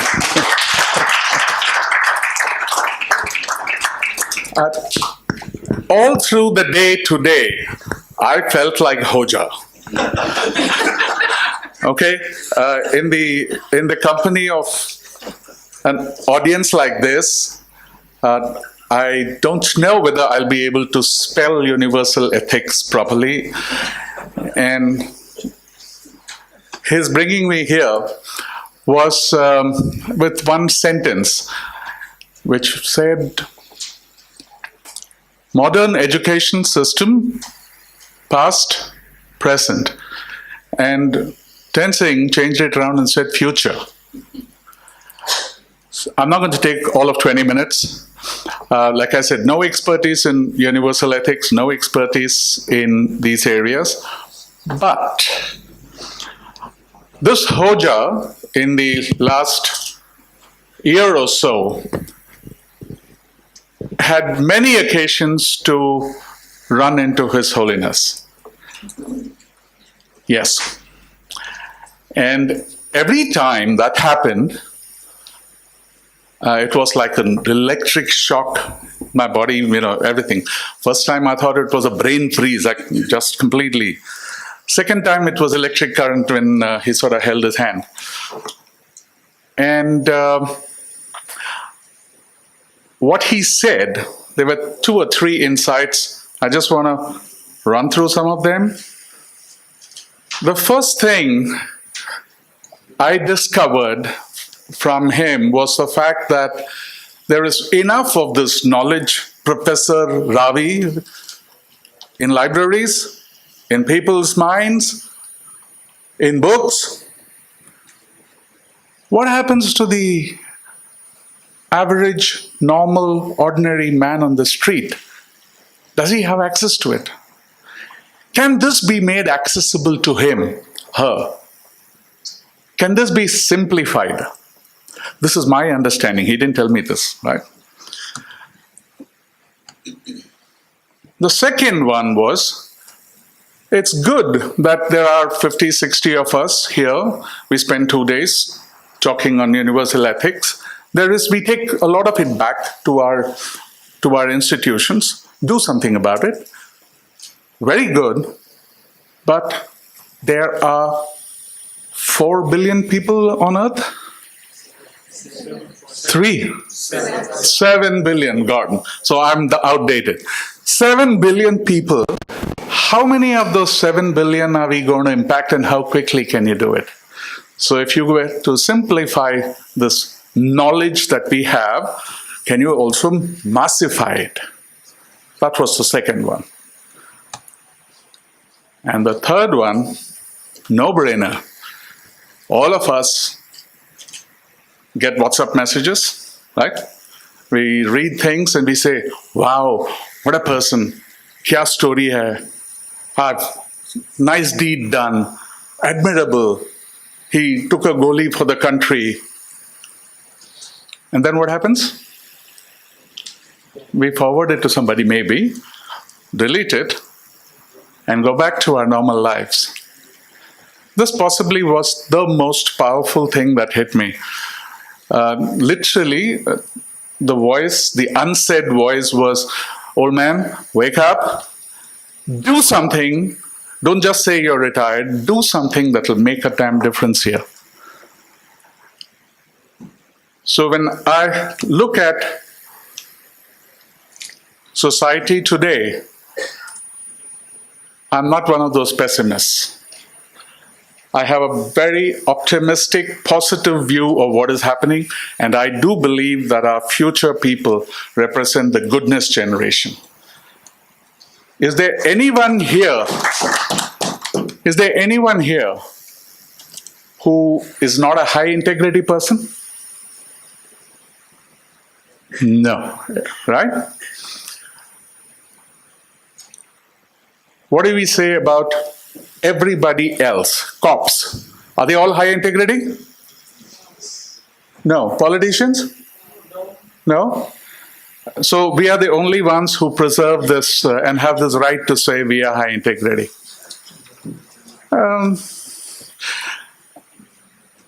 And when we talk of youngsters, my granddaughter turned 10 day before yesterday. What is it that I look at her with? What kind of glasses do I wear?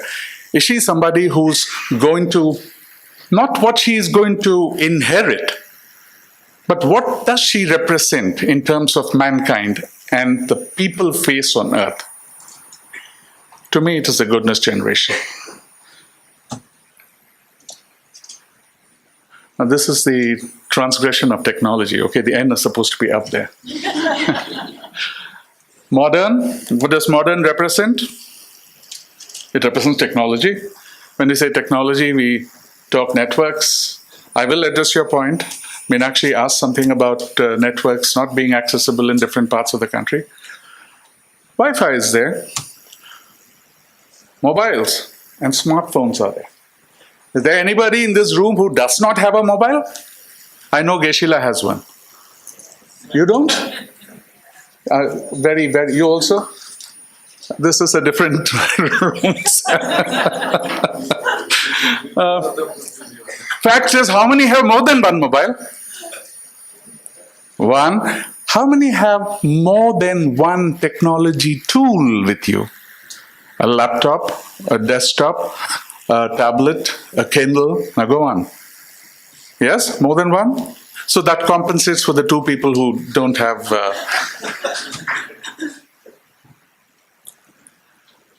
The next thing was education, modern and education. When we talk learning, education, to me, I struggled with the word because was it study, was it degrees and diplomas that come in? Learning seemed to be a lot more impactful to me. And when I talk of the goodness generation, what I sense is this is on-the-go generation. Literally. Quick and vast access.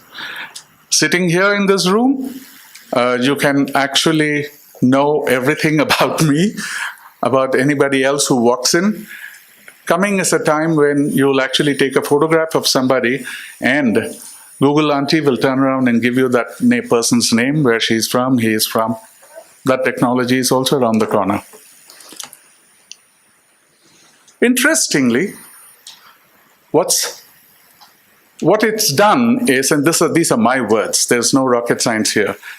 Attention spans are, if I can't hold your attention for the next 10 minutes, I'm not at fault. Your attention spans have been reduced. There are not too many of us who can sit down and go through 50 pages of a book in one sitting. Is there anybody who can, I'm saying 50, 50. You can, you do it even now? This is an exceptional room.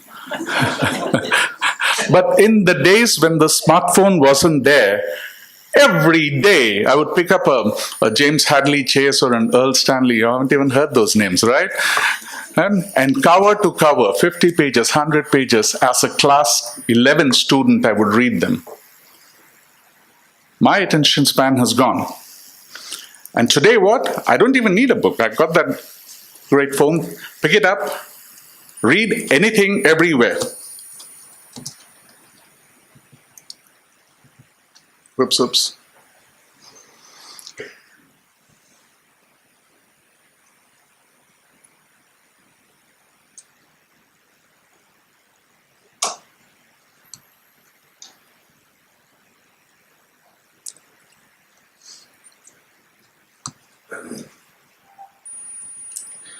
Anytime, everywhere?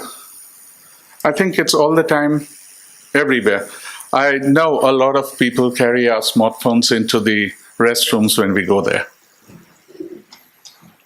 I'm not ashamed to say it. There are a lot of people who do it. My son does it. You go and ask yourself in front of a mirror whether you do it, you'll get your answer.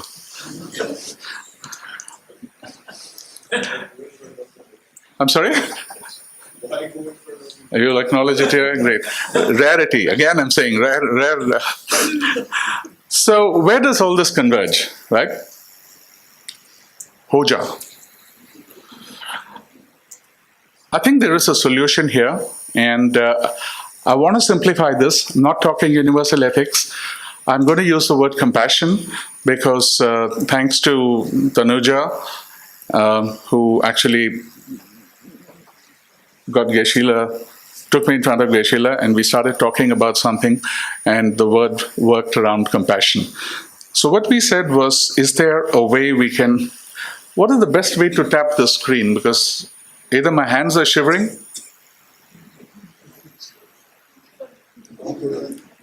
Down button. Down button? Yeah, that's That one? Yeah. All right. Thank you. Thank you. Very simple. Modern. Everybody has it. Learning happens on the go. Switch it off when you want. Switch it on when you want. Rally for Compassion is a prototype that we are working on, and in the next few weeks, we will pilot this in a few places across the country. Needless to say, we are saying country, where it goes is not under our control. That's what's bound to happen. So in the next, well, I can go on talking about this for the next 1 hour, 2 hours. What I'm going to do is I'm going to just run through 2 or 3 sample slides to give you an idea as to how a mobile app can actually be used to work for normal people in the space of compassion. I'm using compassion. It is a no-brainer that it can be extended to any topic on earth. Yep. What the app enables is 4 things: awareness, reflection, share, learn, practice, and action. That's the difference that we're bringing to the table. Awareness, you can read about anything and everything here. You can hear it. It's audio-visual enabled. It's video-led, so you can actually watch videos on this. You can create videos on this. Hello. Understand the difference. It's one thing to watch, it's another thing to create. So exactly the same way, you can read something and you can write something there which others can read. That's what the app can enable. And I'm not a technology person, incidentally. My education has been in the behavioral science area, and that's where I am. Reflection. Why reflection? The question was asked by one of our panel members. It was asked during the day also, that can we teach ethics? Strangely, this is a question which my former director, I know, was in discussion, debate with Dr. Parshuraman, with His Holiness and Tibet House, that can we teach compassion? I know something. We can learn compassion. Definitely. When I asked myself, again, somebody said, ethics has to be experienced. Who said that? You? Who said that today in the morning? You. Sandy. Ethics can be experienced. Similarly, compassion can be experienced. It can be learned. So the app can actually become a tool to not just read something which impacts us, but use it effectively to feedback what we feel, what we experience about that event, record it, share it, or keep it with us only. We can trigger responses and reflections of any event. And again, no rocket science. It is very, very simply done, and I will run through some of them for you now. Share, learn, practice. Online chat extensively. The questions are: will it work? The platform, the technology platform, works in 2G networks. So on one hand, when we are actually talking about the future, from a technology perspective, we do realize that most emerging markets, including India, is largely still 2G.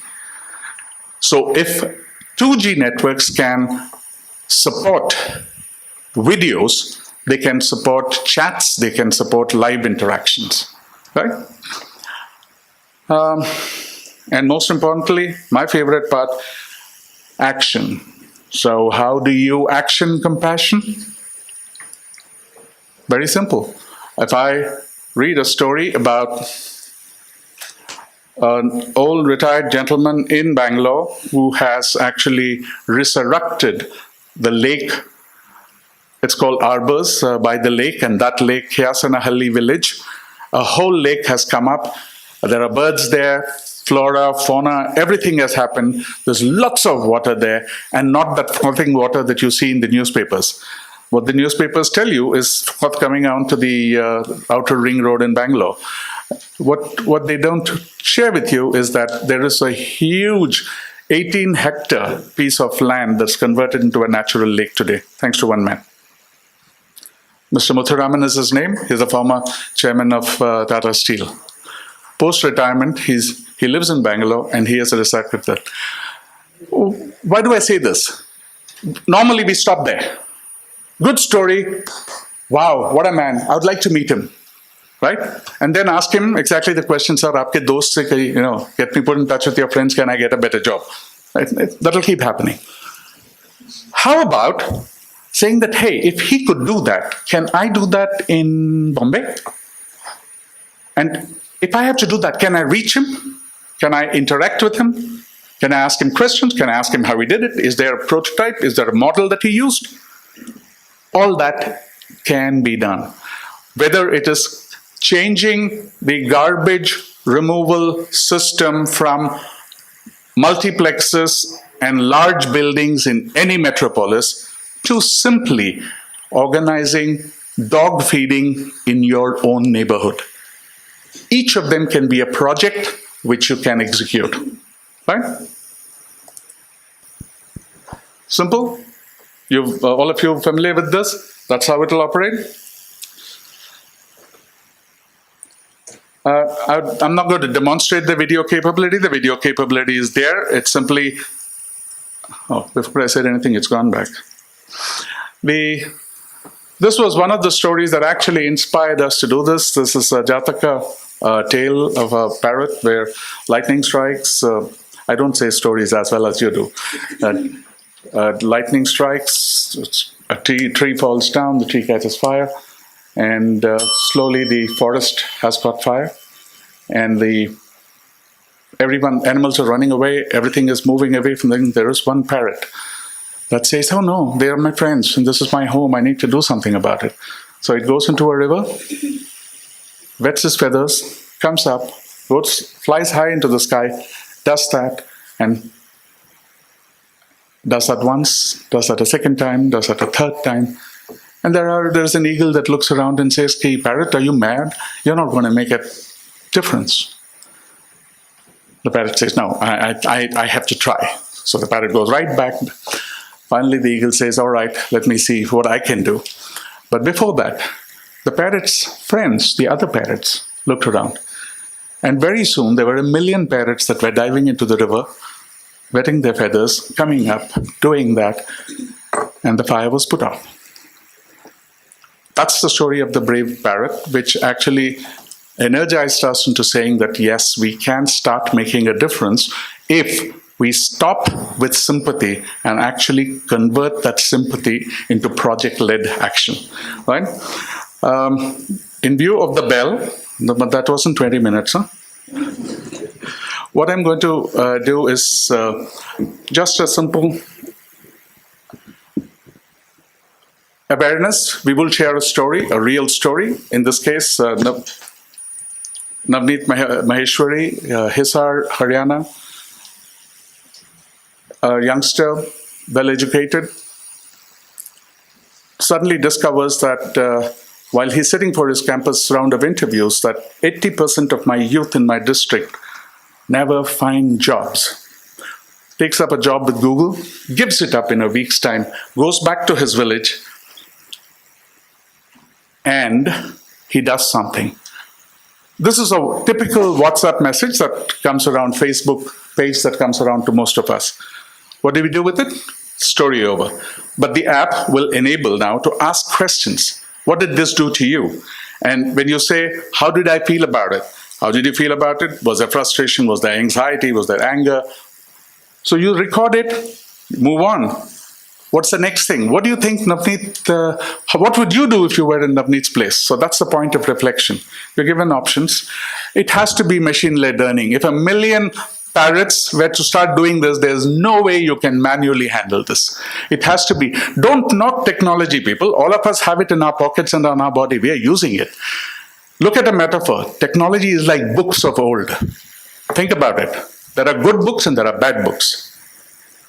We venerate books, but when it comes to technology, we tend to overlook that. We take it for granted and we just take it to the cleaners.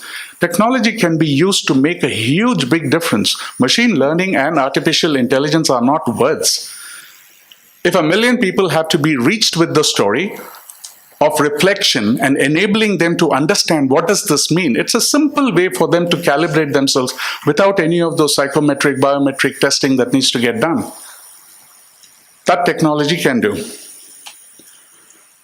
That's what happened.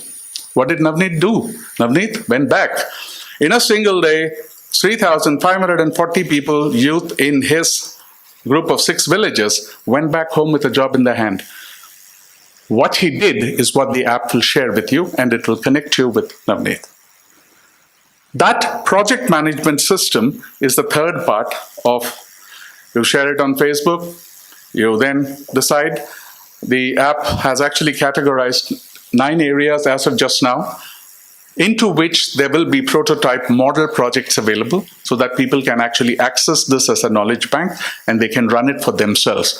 They can contact the prime anchors of this and run similar projects at their neighborhoods.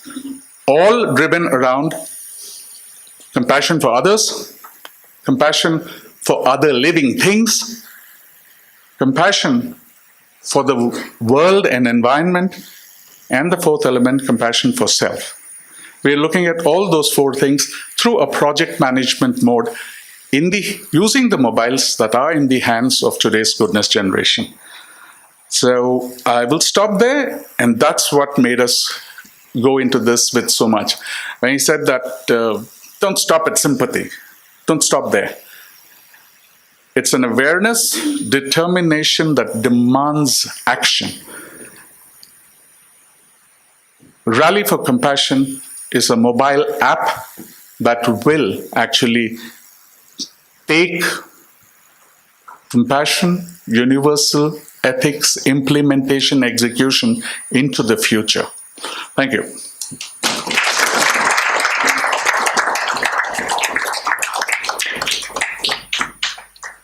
Thank you, Professor Ravindran. He took us from universal ethics to compassion. So thank you so much.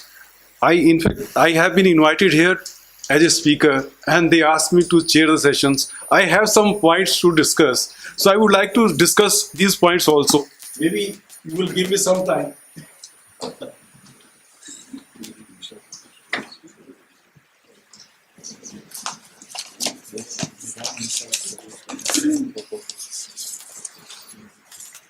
I would like to share that the way how I looked at this issue, basically from my own background. My background is I am teaching strategy in the Department of Business Economics. I'm looking at the India also, the India in a global context. I'm also looking at the present geopolitics also. So I just looked at this, that in the present day, the way the things are happening, it's again a shift is taking place in the world system. And the two very important aspects which are contributing to this is, one is a technological advancement and second is a emergence of China. I'm not going to touch China here. I'm going to discuss about the technological development and how it is happening, how they are moving, growing, advancing, and what is the impact of this on the society, economy as such, and how this educational, the value-based education system comes into the picture. I just, in fact, I am not a specialist, a philosopher and others. So say as a business economist, I looked at the technology. But I belongs to Kashmir. I have been reading about Shiv Sutram. In Shiv Sutram, there is a one, in the second sutra, there is a second sutra, Jnanam Bandhana. It's a completely different, it becomes very confusing. Jnanam Bandhana, basically when you study this Gyan, we say that Gyan is something that liberates you. But that Sutram says that it is a Jnanam leads to Bandhana.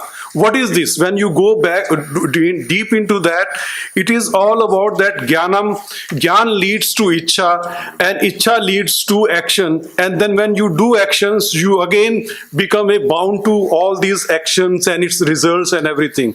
So it is a very, very interesting area. But what I find is that though it becomes very difficult, but I find that when you look at the modern day technology, definitely it is linked with this. It explains this Jnanam Bandhana.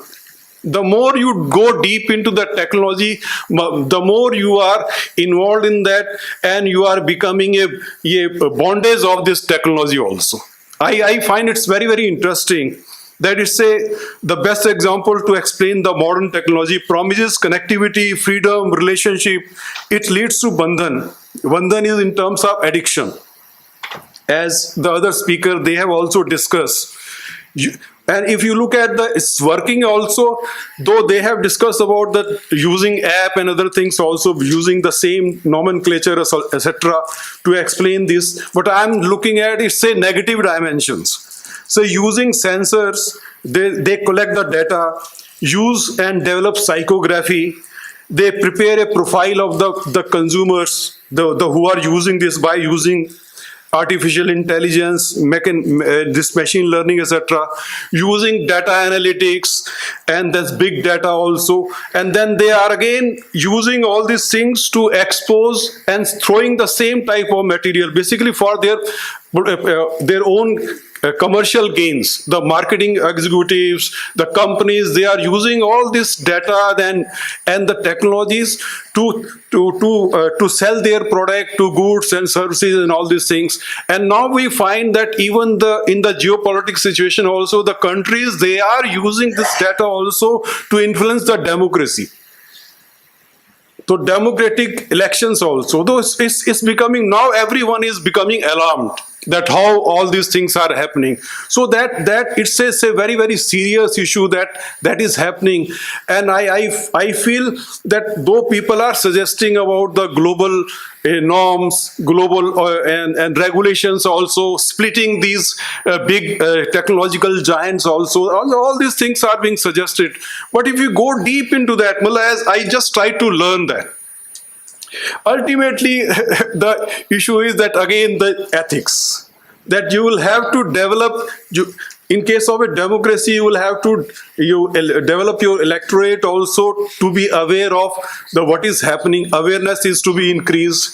You will have to see that they elect a right type of a leader also, and these leaders also work wisely in the favor of citizens. So all these things requires a multi-dimensional intelligence. So here I find the things are completely different. So this universal ethics principles, the emotional intelligence, I'm not just saying it's the emotional intelligence, there are a number of issues related to emotions also. I'm saying this a multi-dimensional say intelligence is required. That should include not only cognitive intelligence that this schools and the colleges they are teaching. It also requires the moral intelligence. It also requires the spiritual intelligence. It also requires the environmental and innovational intelligence. In fact, in one paper they have mentioned about the seven this intelligence dimensions are to be focused. If you are really interested that the way this technology is growing and the other problems are coming up, we will have to incorporate all these things in our teaching environment. In fact, I have prepared a detailed paper. I first discussed about the shift, then technological advancement, the role of this all technological giant, the way they are growing. It's all 5 big US companies and 3 Asian enterprises. If you look at that, the way they are becoming so powerful financially and in terms of market capitalization, also they are equal to the 3 times the big 5 banks also. This is the latest information. So they are becoming so powerful by using this technology also. So it is, and you see many of these people, they are offering services free. And if you go deep into that, the economics of that free service is completely different. They are taking data from you, and this data is now, it's a new oil that they say in the literature. It's a new oil, like a oil. It is a data, and they are using this data to monetize. So it has a lot of implication. It requires people are talking. Then this modern tech, even the latest economists also, they use the terms BAD, BAAD, for the big giants also. This BAD stands for. I'll just read out. It is a big anti-competitive, addictive, and destructive to democracy. So these type of things are happening. I think what I realized, in fact, I came here just at 1 o'clock. I find no one is focusing on these aspects. They are discussing about this ethics and all these things. But why ethics, and where this ethics will be applied? So I maybe because of my own background also, I find that in the reality, the way things are happening, things are very, very serious. So it requires a completely different type of, and it is not just this ethics is not enough. Regulation is also required. The people are talking about that splitting this big corporation also. But what will happen to this country like China? Say authoritative regimes, they are also using that. You cannot do anything. So you will have to be very, very careful. And it requires the citizens to be very, very careful, and they need to teach the students and citizens about all these things, that what is happening. So it requires a complete change in terms of education systems. See, education system should focus on all the dimensions of intelligence. It is not just a cognitive intelligence, it's a moral intelligence also, it's a social intelligence also, it's a emotional intelligence also, it is also a spiritual intelligence that our friends also discussed here, spiritual intelligence, even the environmental also and innovation also. So all these dimensions of intelligence are to be incorporated in our education system. And one more thing also, I just read somewhere that they were suggesting that how to control the bad effect of technology also, and they are suggesting that that the students of computer scientists should be taught ethics. So it also looks very, very funny that just by teaching this computer scientists you can change the things, because who is going to use computer scientists, who is going to use the technology they are developing? Again, it's the business people are there, politicians are there, the policymakers are there. So the multi-dimensional intelligence focus is required everywhere. It should be a part of of our own education systems. People should be, and then another thing is that the student should be, youth should be exposed to the real problems that the society is facing, the economy is facing. That they need to be exposed to the issues. then they should be taught about that how all these modern technologies and the social sciences and all these things are linked with the solutions of these problems. Then there are a number of other things also related to this that should be focused is in terms of developing collective mindset to the legacy and the future of the nation. So all this should also be taught to it should be a part of the education policy. And the last part of the education policy is the commitment to the social contact, to rights and obligation. It should not be just this is also becoming a trend fashion that you talk about the rights. Earlier there was other focus, now you are just talking about the rights. Even the obligations are also important. So they should be exposed to the both. This says rights and obligations, and it should be they should be taught that the national interest is the supreme. So that all these things are required be a part of the educational system. Only then we can take up the problem that we are going to face. So it requires a drastic change in the educational system. Only then it is possible. India, we find in India there has been a spiritual guru also. Spirituality is the core of Indian systems, and we can capitalize on that. We can again revive that system also by integrating this value systems and all these things in our educations. It's only possible to tackle the issues that we are. I find that the way the people were discussing, I was not able to realize that they are able to look at the problem that we are going to face. Well, this is my feeling. Maybe I may be wrong. The issue is very, very serious. Because I am also going deep into that. I look at this, how this technology is growing, how this is we have been studying about this technology in the past also. This technology led to earlier it was agriculture economy, then from agriculture to industrial economy, then it's a information society. It is changing everything. And now again we find that it is going to change. It will change faster than we are expecting. Things are moving so drastically. So it requires a completely change in our education system, focusing on all these things. So this is my submission. Thank you so much.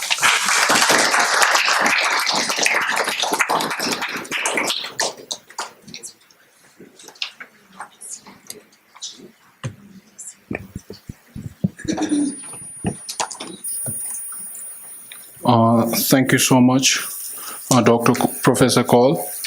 I guess we do not have any time for the question and answer session, given that our professor decided to do it right after each speaker. So, well and good. Now, I would like to request Dr. Tanuja ji to please come on the dais and felicitate our speakers with the souvenir.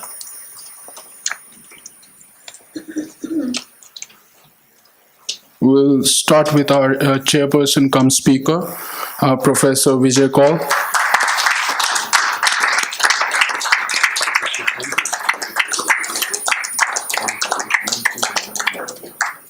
Dr. Kaveri Gilji.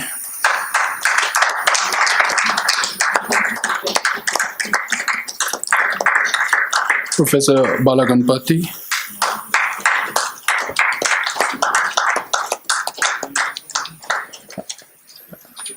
And Professor G. Ravindranji.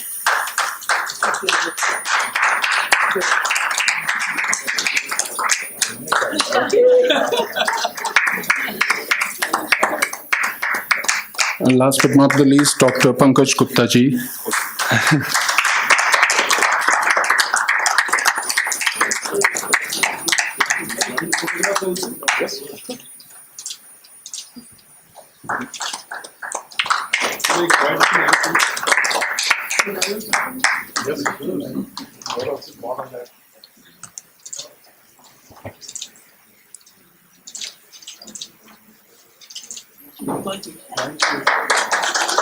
Thank you so much. Thank you so much, Dr. Tanuja ji. With this, we come to the end of the 8th session, which is Universal Ethics in Modern Education System, Past and Present. I would like to thank again to all the speakers Enlightening seems to be a very overused term over the last 2 days, but just I think I have to add one on the pile and say it was an enlightening session. Thank you so much, everybody. We will now have the valedictory session, so I would like to request the audience to bear with us for 2 more minutes as we prepare for it.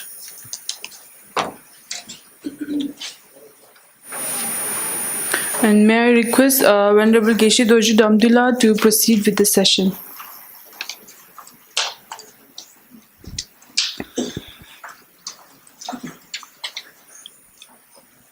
Okay, so basically it is coming to an end of a very beautiful, 2 days, very beautiful program on the universal ethics. And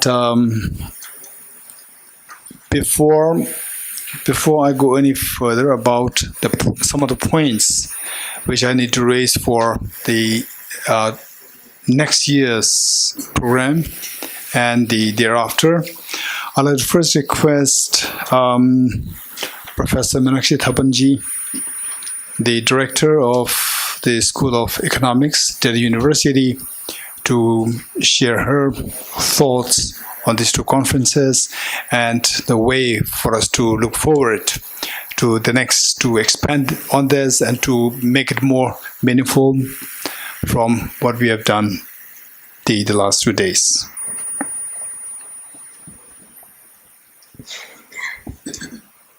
Thank you, Gishla.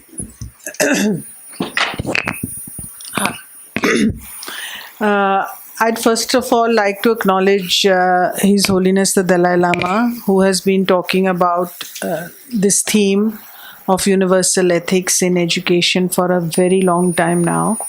The first time that we invited him to Delhi University in the year 2000, he spoke at a valedictory session like this at a conference on education in South Asia. And the theme of his talk was educating the heart. So that was 18 years ago. And I think he has inspired so many different endeavors in the field of education, many of which we have heard about at this conference, including the work of Ayur Gyanyas, school education, in the field of school education, and other work as well.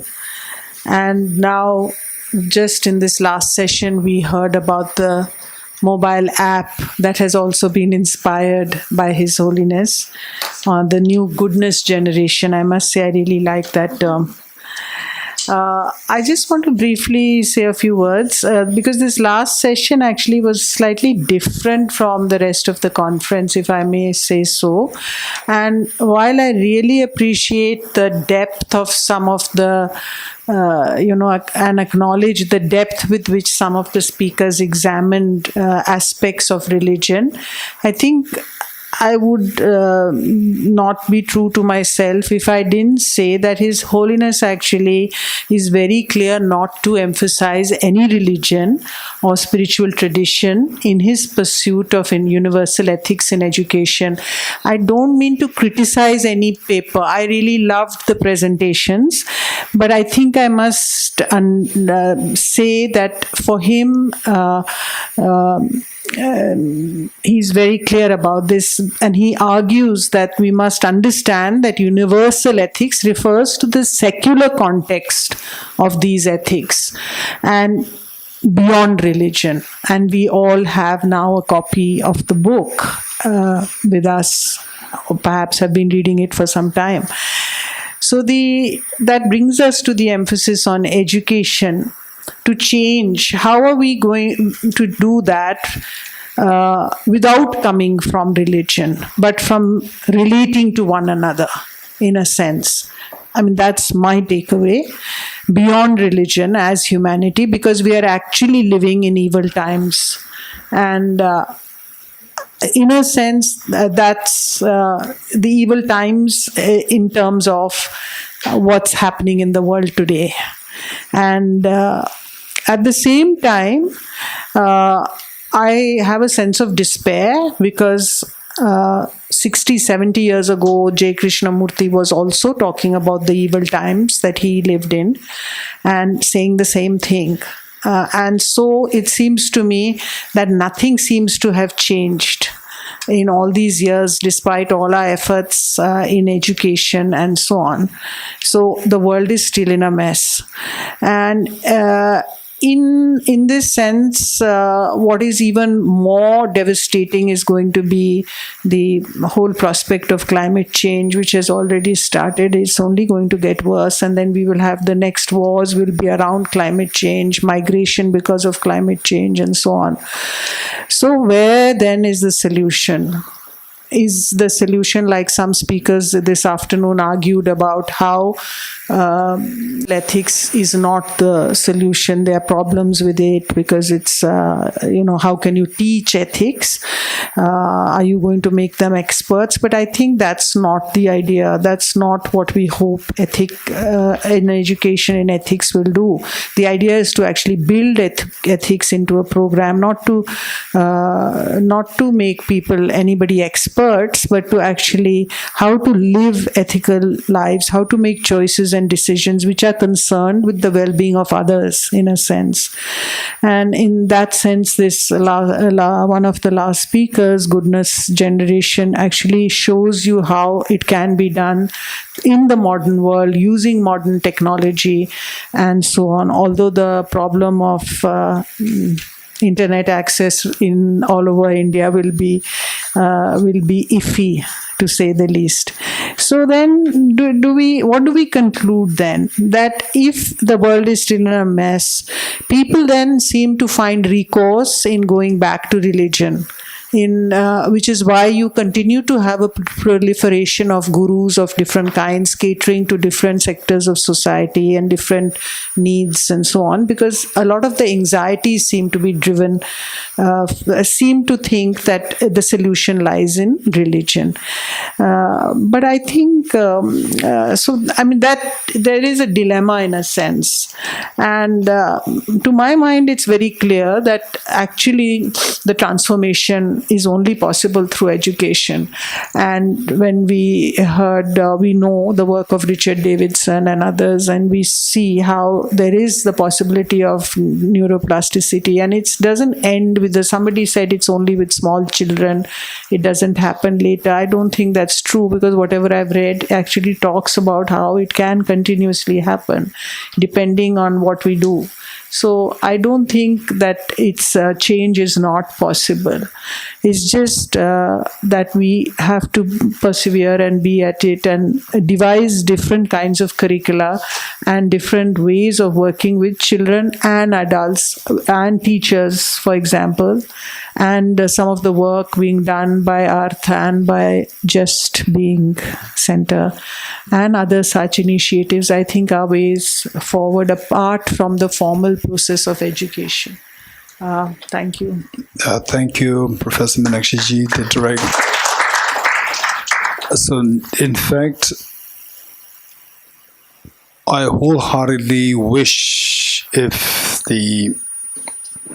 my most respected Jesu Pamela, the younger sister of His Holiness, if she is with us here to deliver the enormous amount of the work that she did pertaining to the education, ethics, and so forth, and who is the backbone for the Dalai Lama College, the Dalai Lama Institute of Higher Studies in Bangalore.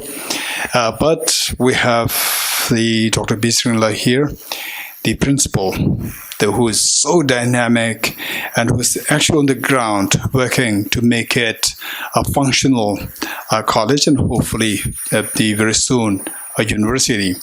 So we'll listen to her, to the visions that she has pertaining to the introducing universal ethics in the Institute of Higher Studies. Thank you, Kishla. Yesterday in my address, in the beginning, talked about the values that my parents' generation held towards the cause of humanity, I would say. They had the values that was champagne, that's, compassion, karmic thoughts were there. And that value in one generation's time has changed so much that what my parents' generation looked for from their children after completing their education is very different from parents of my generation's expectation from their children after completing their education. So it is a serious matter, especially in terms of the values that we are adopting, the money power role that is playing in our society. And hence, an agenda like this is very timely and very relevant. And I'm very inspired in a way to see that so many of the scholars who are in the hall here from various backgrounds, from technology to philosophy to business to education, we have one thing in common, and that is our concern for the future humanity. So most of the speakers here who did presentation referred to teachings of His Holiness. So His Holiness universalized the concept of ethics, secular ethics, and the need for it for everyone, believers, non-believers, old, young, for everyone. So especially, the Dalai Lama Institute for Higher Education, as I mentioned yesterday, we felt is the relevant, suitable place where we can start and try out our own curriculum, come up with our own curriculum, our own teaching material, and try it out. And see that it remains. Like yesterday, Geshe-la mentioned, it should be there, for next 30, 40, 50 years. So some of the presentations here, including the discussion, the panel discussion that was done by the students, were very apt and relevant, I would say, and teaching the teachers. So my way forward to look at is that we have to create awareness among the teaching community, the need for adding ethics or universal ethics in their teachings, in their day-to-day teaching. I believe that besides His Holiness, the Dalai Lama, we cannot say anybody is like expert in the area of secular or universal ethics who can teach secular ethics as such, as a subject. So I feel there is need for educating the teachers to create awareness in them how to include ethics in their day-to-day teaching, no matter what the subject is. I have addressed to my teachers in our institute that even if you are teaching mathematics or economics or history, every day at the end of the lesson, you can spend 5 minutes to just reflect on the subject or the topic that was taught and then raise the ethical issues. For example, a history teacher teaching history about war, conflict, so many things, And then at the end of the lesson, if you spend 5 minutes to just discuss, take some input from the students also to say what was, the wrong or the ethical issue that led to whatever was the outcome of that war. So these things we can create awareness among teachers so that everybody can include the element of secular ethics in their day-to-day teaching. So only this kind of initiative can bring change in the community. Like yesterday, I was telling about I quoted Paulo Freire, where, it says, education cannot transform the world. Education changes people, and people can change the world. So, beginning from here as a group of committed people, collaborate, cooperate, and come up with events like this all over India repeatedly, and then slowly reaching out. This afternoon, we also talked about parents' participation is not forthcoming. So how to involve parents also into discussions and take their input so that, we all can move forward as a community and then make a change in the world, I would say, beginning from home. Thank you very much. Thank you very much, Dr. Bismillah.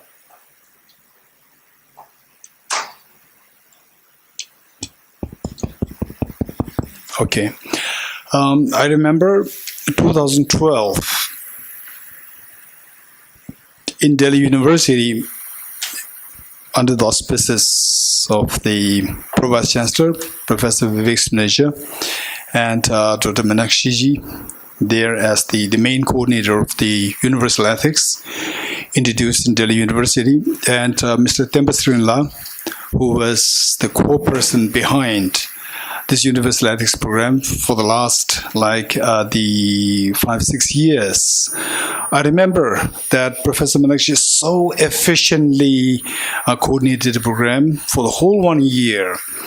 And one incident that I could so well remember was that all the teachers involved, once in a while, she used to convene some workshop, and all the teachers would come together, share their experience, and then others would comment on this. And then the most beautiful part, which I liked the most, was that the teachers would bring up with the questions brought up by their students, which they could not give the answers.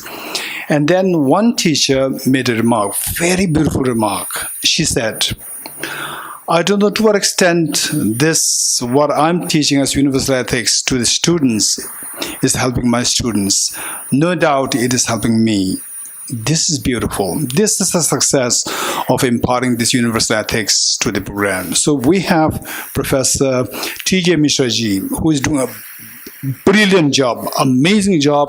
Look at the number of the young students brought to the avenue by Professor T.J. Mishraji, and how these students, they love him so much. So this is the embodiment of universal ethics by a teacher like him. So we like to listen to him as to how we can take it forward for the next years.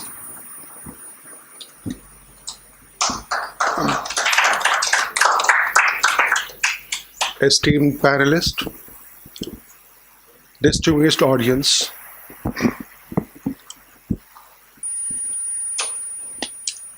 this is the time for takeaways. Two things I would like to submit here, which you can consider as your takeaways from this conclave. Number one, I would like to mention my esteemed friend, Dr. Balaji Gadpati, who very rightly said that we all need 3-4 things: happiness, good life, satisfaction, satisfied life, apart from other things. Well, love, peace, satisfaction, you cannot buy using your mind.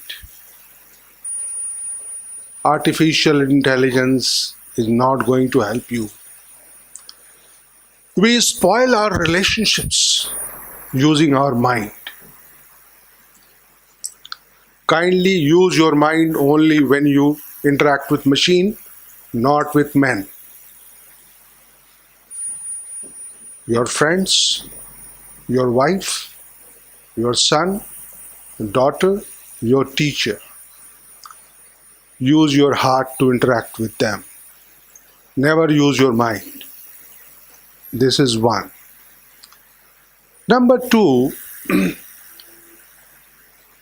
Professor Balaji very well said that Honorable Dalai Lama ji never used emotional intelligence. Oh yes.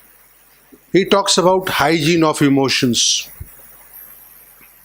emotional health, emotional balance. That is needed.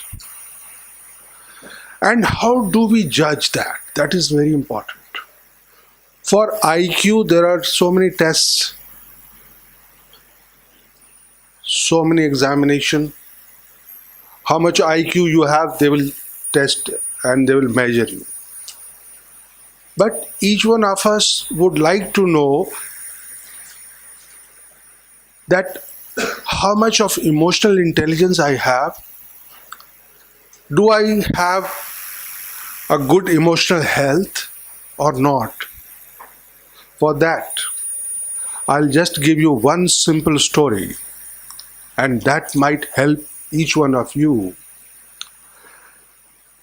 That there was a washerman and a donkey, and you are watching from a distance that the donkey is having loads of clothes on his back and he is refusing to move on, and the washerman is beating the donkey mercilessly. Then after some time, the washerman cajoles him, pats him, and says few words in the ears of the donkey, and the donkey stands up, starts readily to move on. Now, you are watching from a distance this thing happening. Now, if in the first case, you were feeling bad about it, very sad about it, that how mercilessly this man is treating the animal. And in the second case, you are feeling happy that yes, oh God, now he's treating very well, and I must be thankful to the washerman. And it's, if that kind of feeling is there in your mind, coming and going, oh yes, you are emotionally very sound. But nothing happens to your health. Okay, let him beat his animal. I don't know. I don't care. If you are not sensitized to such kind of thing, well, there is a problem. There is some problem with your emotions. I mean, you are undeterred. I mean, with such kind of event, kindly look into it. You have to improve your emotional health. That is all. I'm really very thankful to Dr. Dorji. In our language, we always address professor or doctor. So Dr. Dorji and Professor Thapan, I'm really very thankful to her also, because I can imagine she has a very busy schedule, but I have found her on several occasions that when the topics are such, she spares time for that, and she wholeheartedly, interacts. Dr. Shring, I'm really deeply touched with her gesture, and she is also very sincerely, she wants to do something in that, And let me assure you that all of us are here to help you out, and rather we would be very much privileged to have your guidance, your blessings in our efforts. We do look forward to that. Once we have a galaxy of such people, then I think we should have no hesitation in having that kind of hope in the future. Thank you very much. Thank you, Dr. T.K. Mishraji. In fact, you may be wondering that, as some of the speakers pointed out, as to in what way this conference can be of ways and means to impart the universal ethics in others. So this question, what I would say is that, first of all, coming together of the like-minded people who appreciate and who see the need of universal ethics, coming together of these people, that itself is a great success. In fact, the last 2 days, look at the time shared amongst each other during the lunch break, tea time, how much of sharing happened during that time, coming to know each other, that I'm not alone. There this person there, that person there, from this college, from this university, from the development college, and from this the Just Being Center, and then the Buddhist Psychology Center in Mumbai, and so forth. So we come to know all the like-minded people, that you feel a strength in yourself, and that, okay, in future, if I have some problem, I can contact this person, that person. That itself is a great success, one. So only if the like-minded people wear the universal ethics, we can rightly see as the only solution to the future of the humanity. So where this solution discussed amongst like-minded people who appreciate this, who feel the need of this, when they come together, this is the greatest hope. So with this in mind, I'd like to quickly review what we did the last 2 days and what can be done in collaboration with the Ramanujan, the Center for the Ethics and Values over the next years. So this is the second year of our undertaking. And the first of all, before going to the jargons of ethics, what is ethics? So people differ in defining ethics. It doesn't matter. The point is, we have not come here to define ethics. We have come here to see in what way the world that we live in, which is full of the agonies, pains, crisis, this world that we may expect to see the problems going down, the problems being mitigated. See if such a thing is possible. It is for this reason that this conference is convened. If that were the case, then the first point that we need to reflect on is that what are the causes of these crises, world crisis? Terrorism? No doubt it's because of the isolation. Somebody always remaining in isolation. The moment you confront with someone else, you feel the threat. And then you don't have any other options. You resort to anger and violence. Anger and violence is nothing but a sign of weakness. It simply means that you become so desperate, you don't know how to tackle it. So this is the barbaric way of tackling situations. That used to be the trend 1,000 years ago. So terrorism is a clear indication of being isolation. This is the source of the problem. Likewise, then the terrorism, the corruption, because of the greed. And why greed? Again, the gender discrimination, male chauvinism, and then the total abuse of the various genders. So we see that all these problems, the points, the causes, we have to track back the causes. And then the gap between the rich and poor. This is so obvious, so obvious. Sometimes we go to a place where people just bargain for like 2 rupees, 10 rupees. On the other hand, people spend thousands of rupees just for one meal. This is totally unfair. And this is known as the gap in rich and poor. So again, this gap in rich and poor, why the poor people, they don't deserve wealth? This question. So the poverty. So why, how the poverty came into being? So we need to really address, or we need to really first of all track back the causes of these factors. Number one. Once these causes are identified, then the next point is applying the remedies. And these causes, man-made causes are there, and the natural causes are the natural disasters also there. What the Professor Nakshi pointed out, like the global warming, for example. Global, when you say global, which means that this warming doesn't know the nation's ethnicities, gender, and so forth. This is something which pervades everywhere. It is universal. Because of the problems are universal, the remedies must be also universal.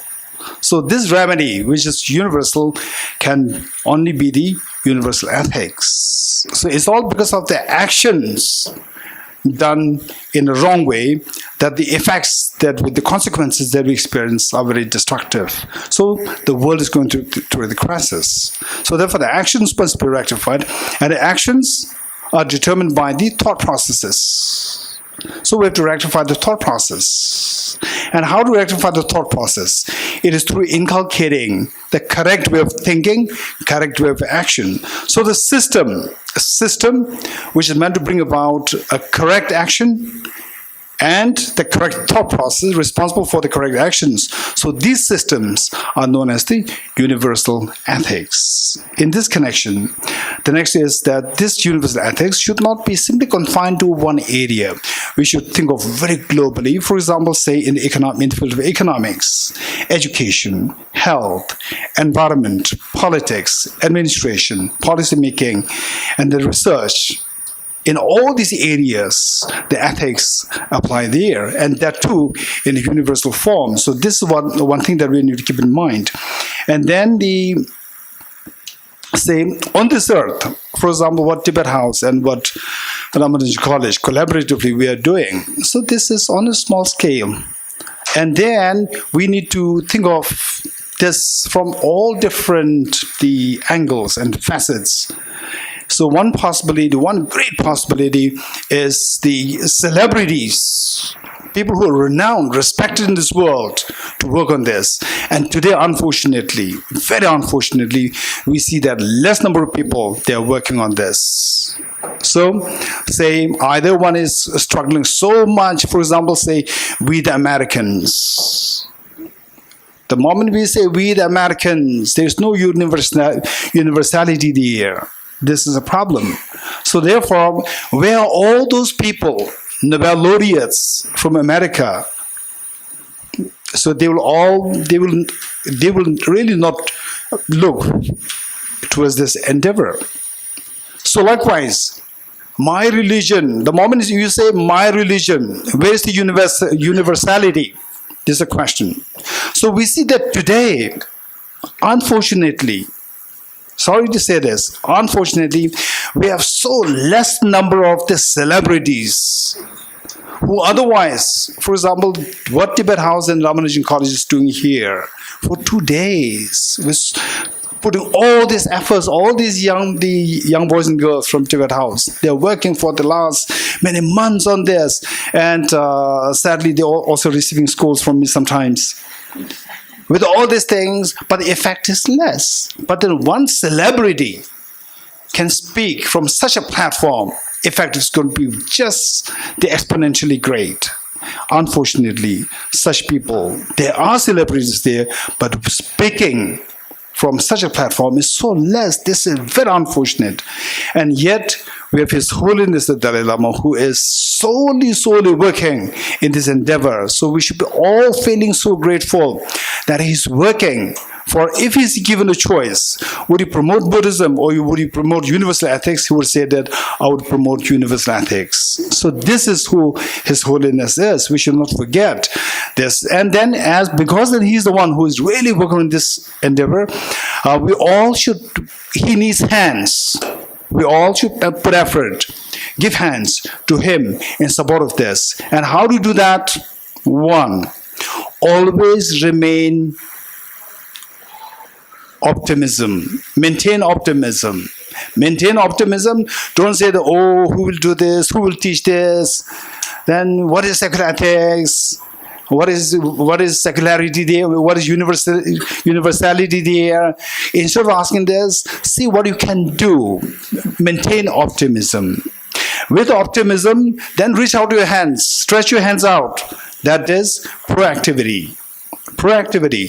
Proactivity doesn't mean that, okay, from today onwards you have to go out and then say 100 people, 10,000 people. No, this is not the point. In whatever capacity that you are doing, for example, as Professor T.K. Mishra rightly pointed out, that Professor Meenakshi, despite her very tight schedule, she's making sure that for such programs, she's there to give moral support and so forth. So this is what is required. Unlike the Dr. B. Srinla, say all the way from Bangalore, and right at the moment, she's just really in the soup. Literally, she's in the soup. So much a problem on her hand. And then she does not have Sundays, Saturday, no weekends. In fact, to the extent that she was emailing me saying that I need this document from you tomorrow, right? And then there's Sunday, right? And tomorrow. Okay, so I could see the tension that she has. And despite all these things, she'll still come here. These are the ways and the means by which we are giving hands to His Holiness the Dalai Lama. Then as individuals, what can we do? Okay, from our side, maintain optimism, and then see how to talk about it. How to talk about it to others. What should we talk about? Universal ethics. What is universal ethics? One unifying factor, the presence of which you experience it and share this with someone else. Other feels it, the other feels the same vibration. What is that? Feeling of closeness, feeling of love and affection, genuine feeling of love and affection. You have this, all the good qualities under universal ethics will all be automatically engendered, like say the contentment, self-discipline, say the affection, and all these good qualities, compassion, caring, gratitude, all these qualities and trust automatically come along if you have this feeling of love and affection towards others. So how to cultivate this? In fact, I was so fascinated yesterday when there was the one lady speaker, Dr. Siddiq, I think. She said something about, so there is the mechanism by which to teach this. She taught about the selfish interests. It doesn't matter what.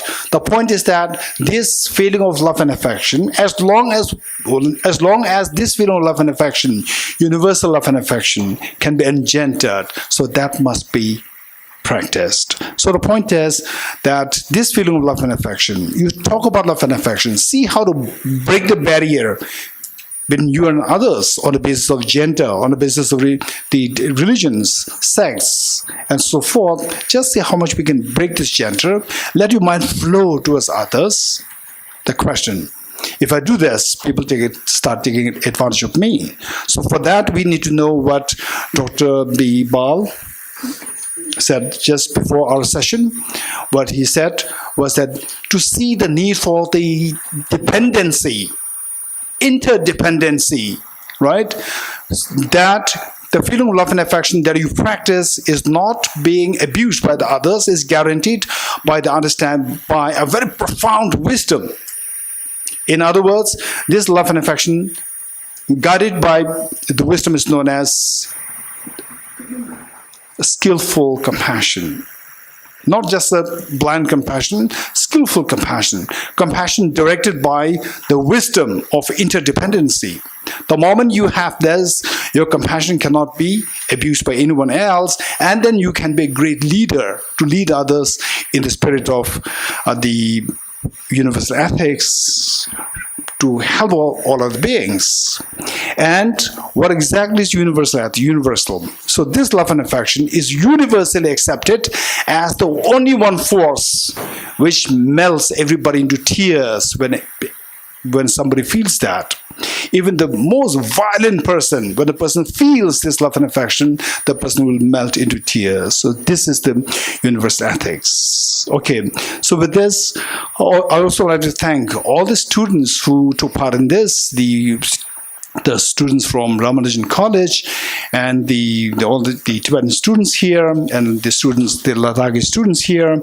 So I'm so happy that the students took part in this. And okay, so finally the takeaway is just see how much we can give our hands to His Holiness the Dalai Lama in his endeavor of promoting universal ethics as a solution to the world crisis today. For that matter, let us be, first thing that we take home is, let us be kind to yourself and let us be wisely kind to yourself. Right? Be kind to yourself, be wisely kind to yourself. You see that the best way by which to be wisely kind to yourself is by cultivating this love and affection towards within your mind. So this will automatically send the ripple to others, the feeling of love and affection, that everybody else will love you. And who on this earth doesn't want dislike? Dislike, what is that? The Facebook? So people say, please give like to this. Who is there who doesn't like? Right? So therefore, if you really want like, the best thing is be kind with yourself by cultivating this universal, the ground of the universal ethics, which is love and affection towards others. Okay, thank you so much.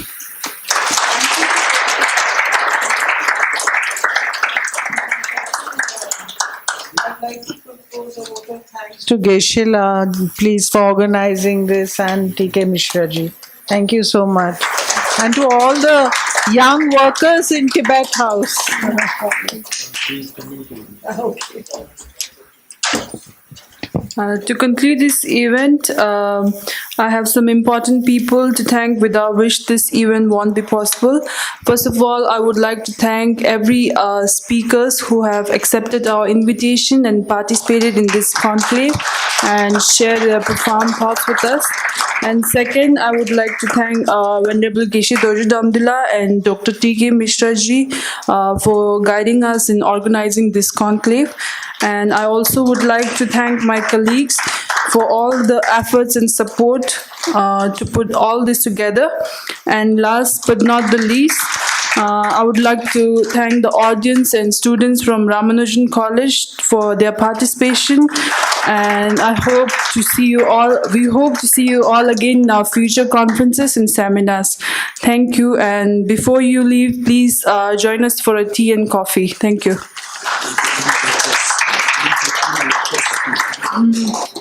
If you want to subscribe to our newsletter, weekly e-newsletter, you can leave your email addresses with us. Thank you.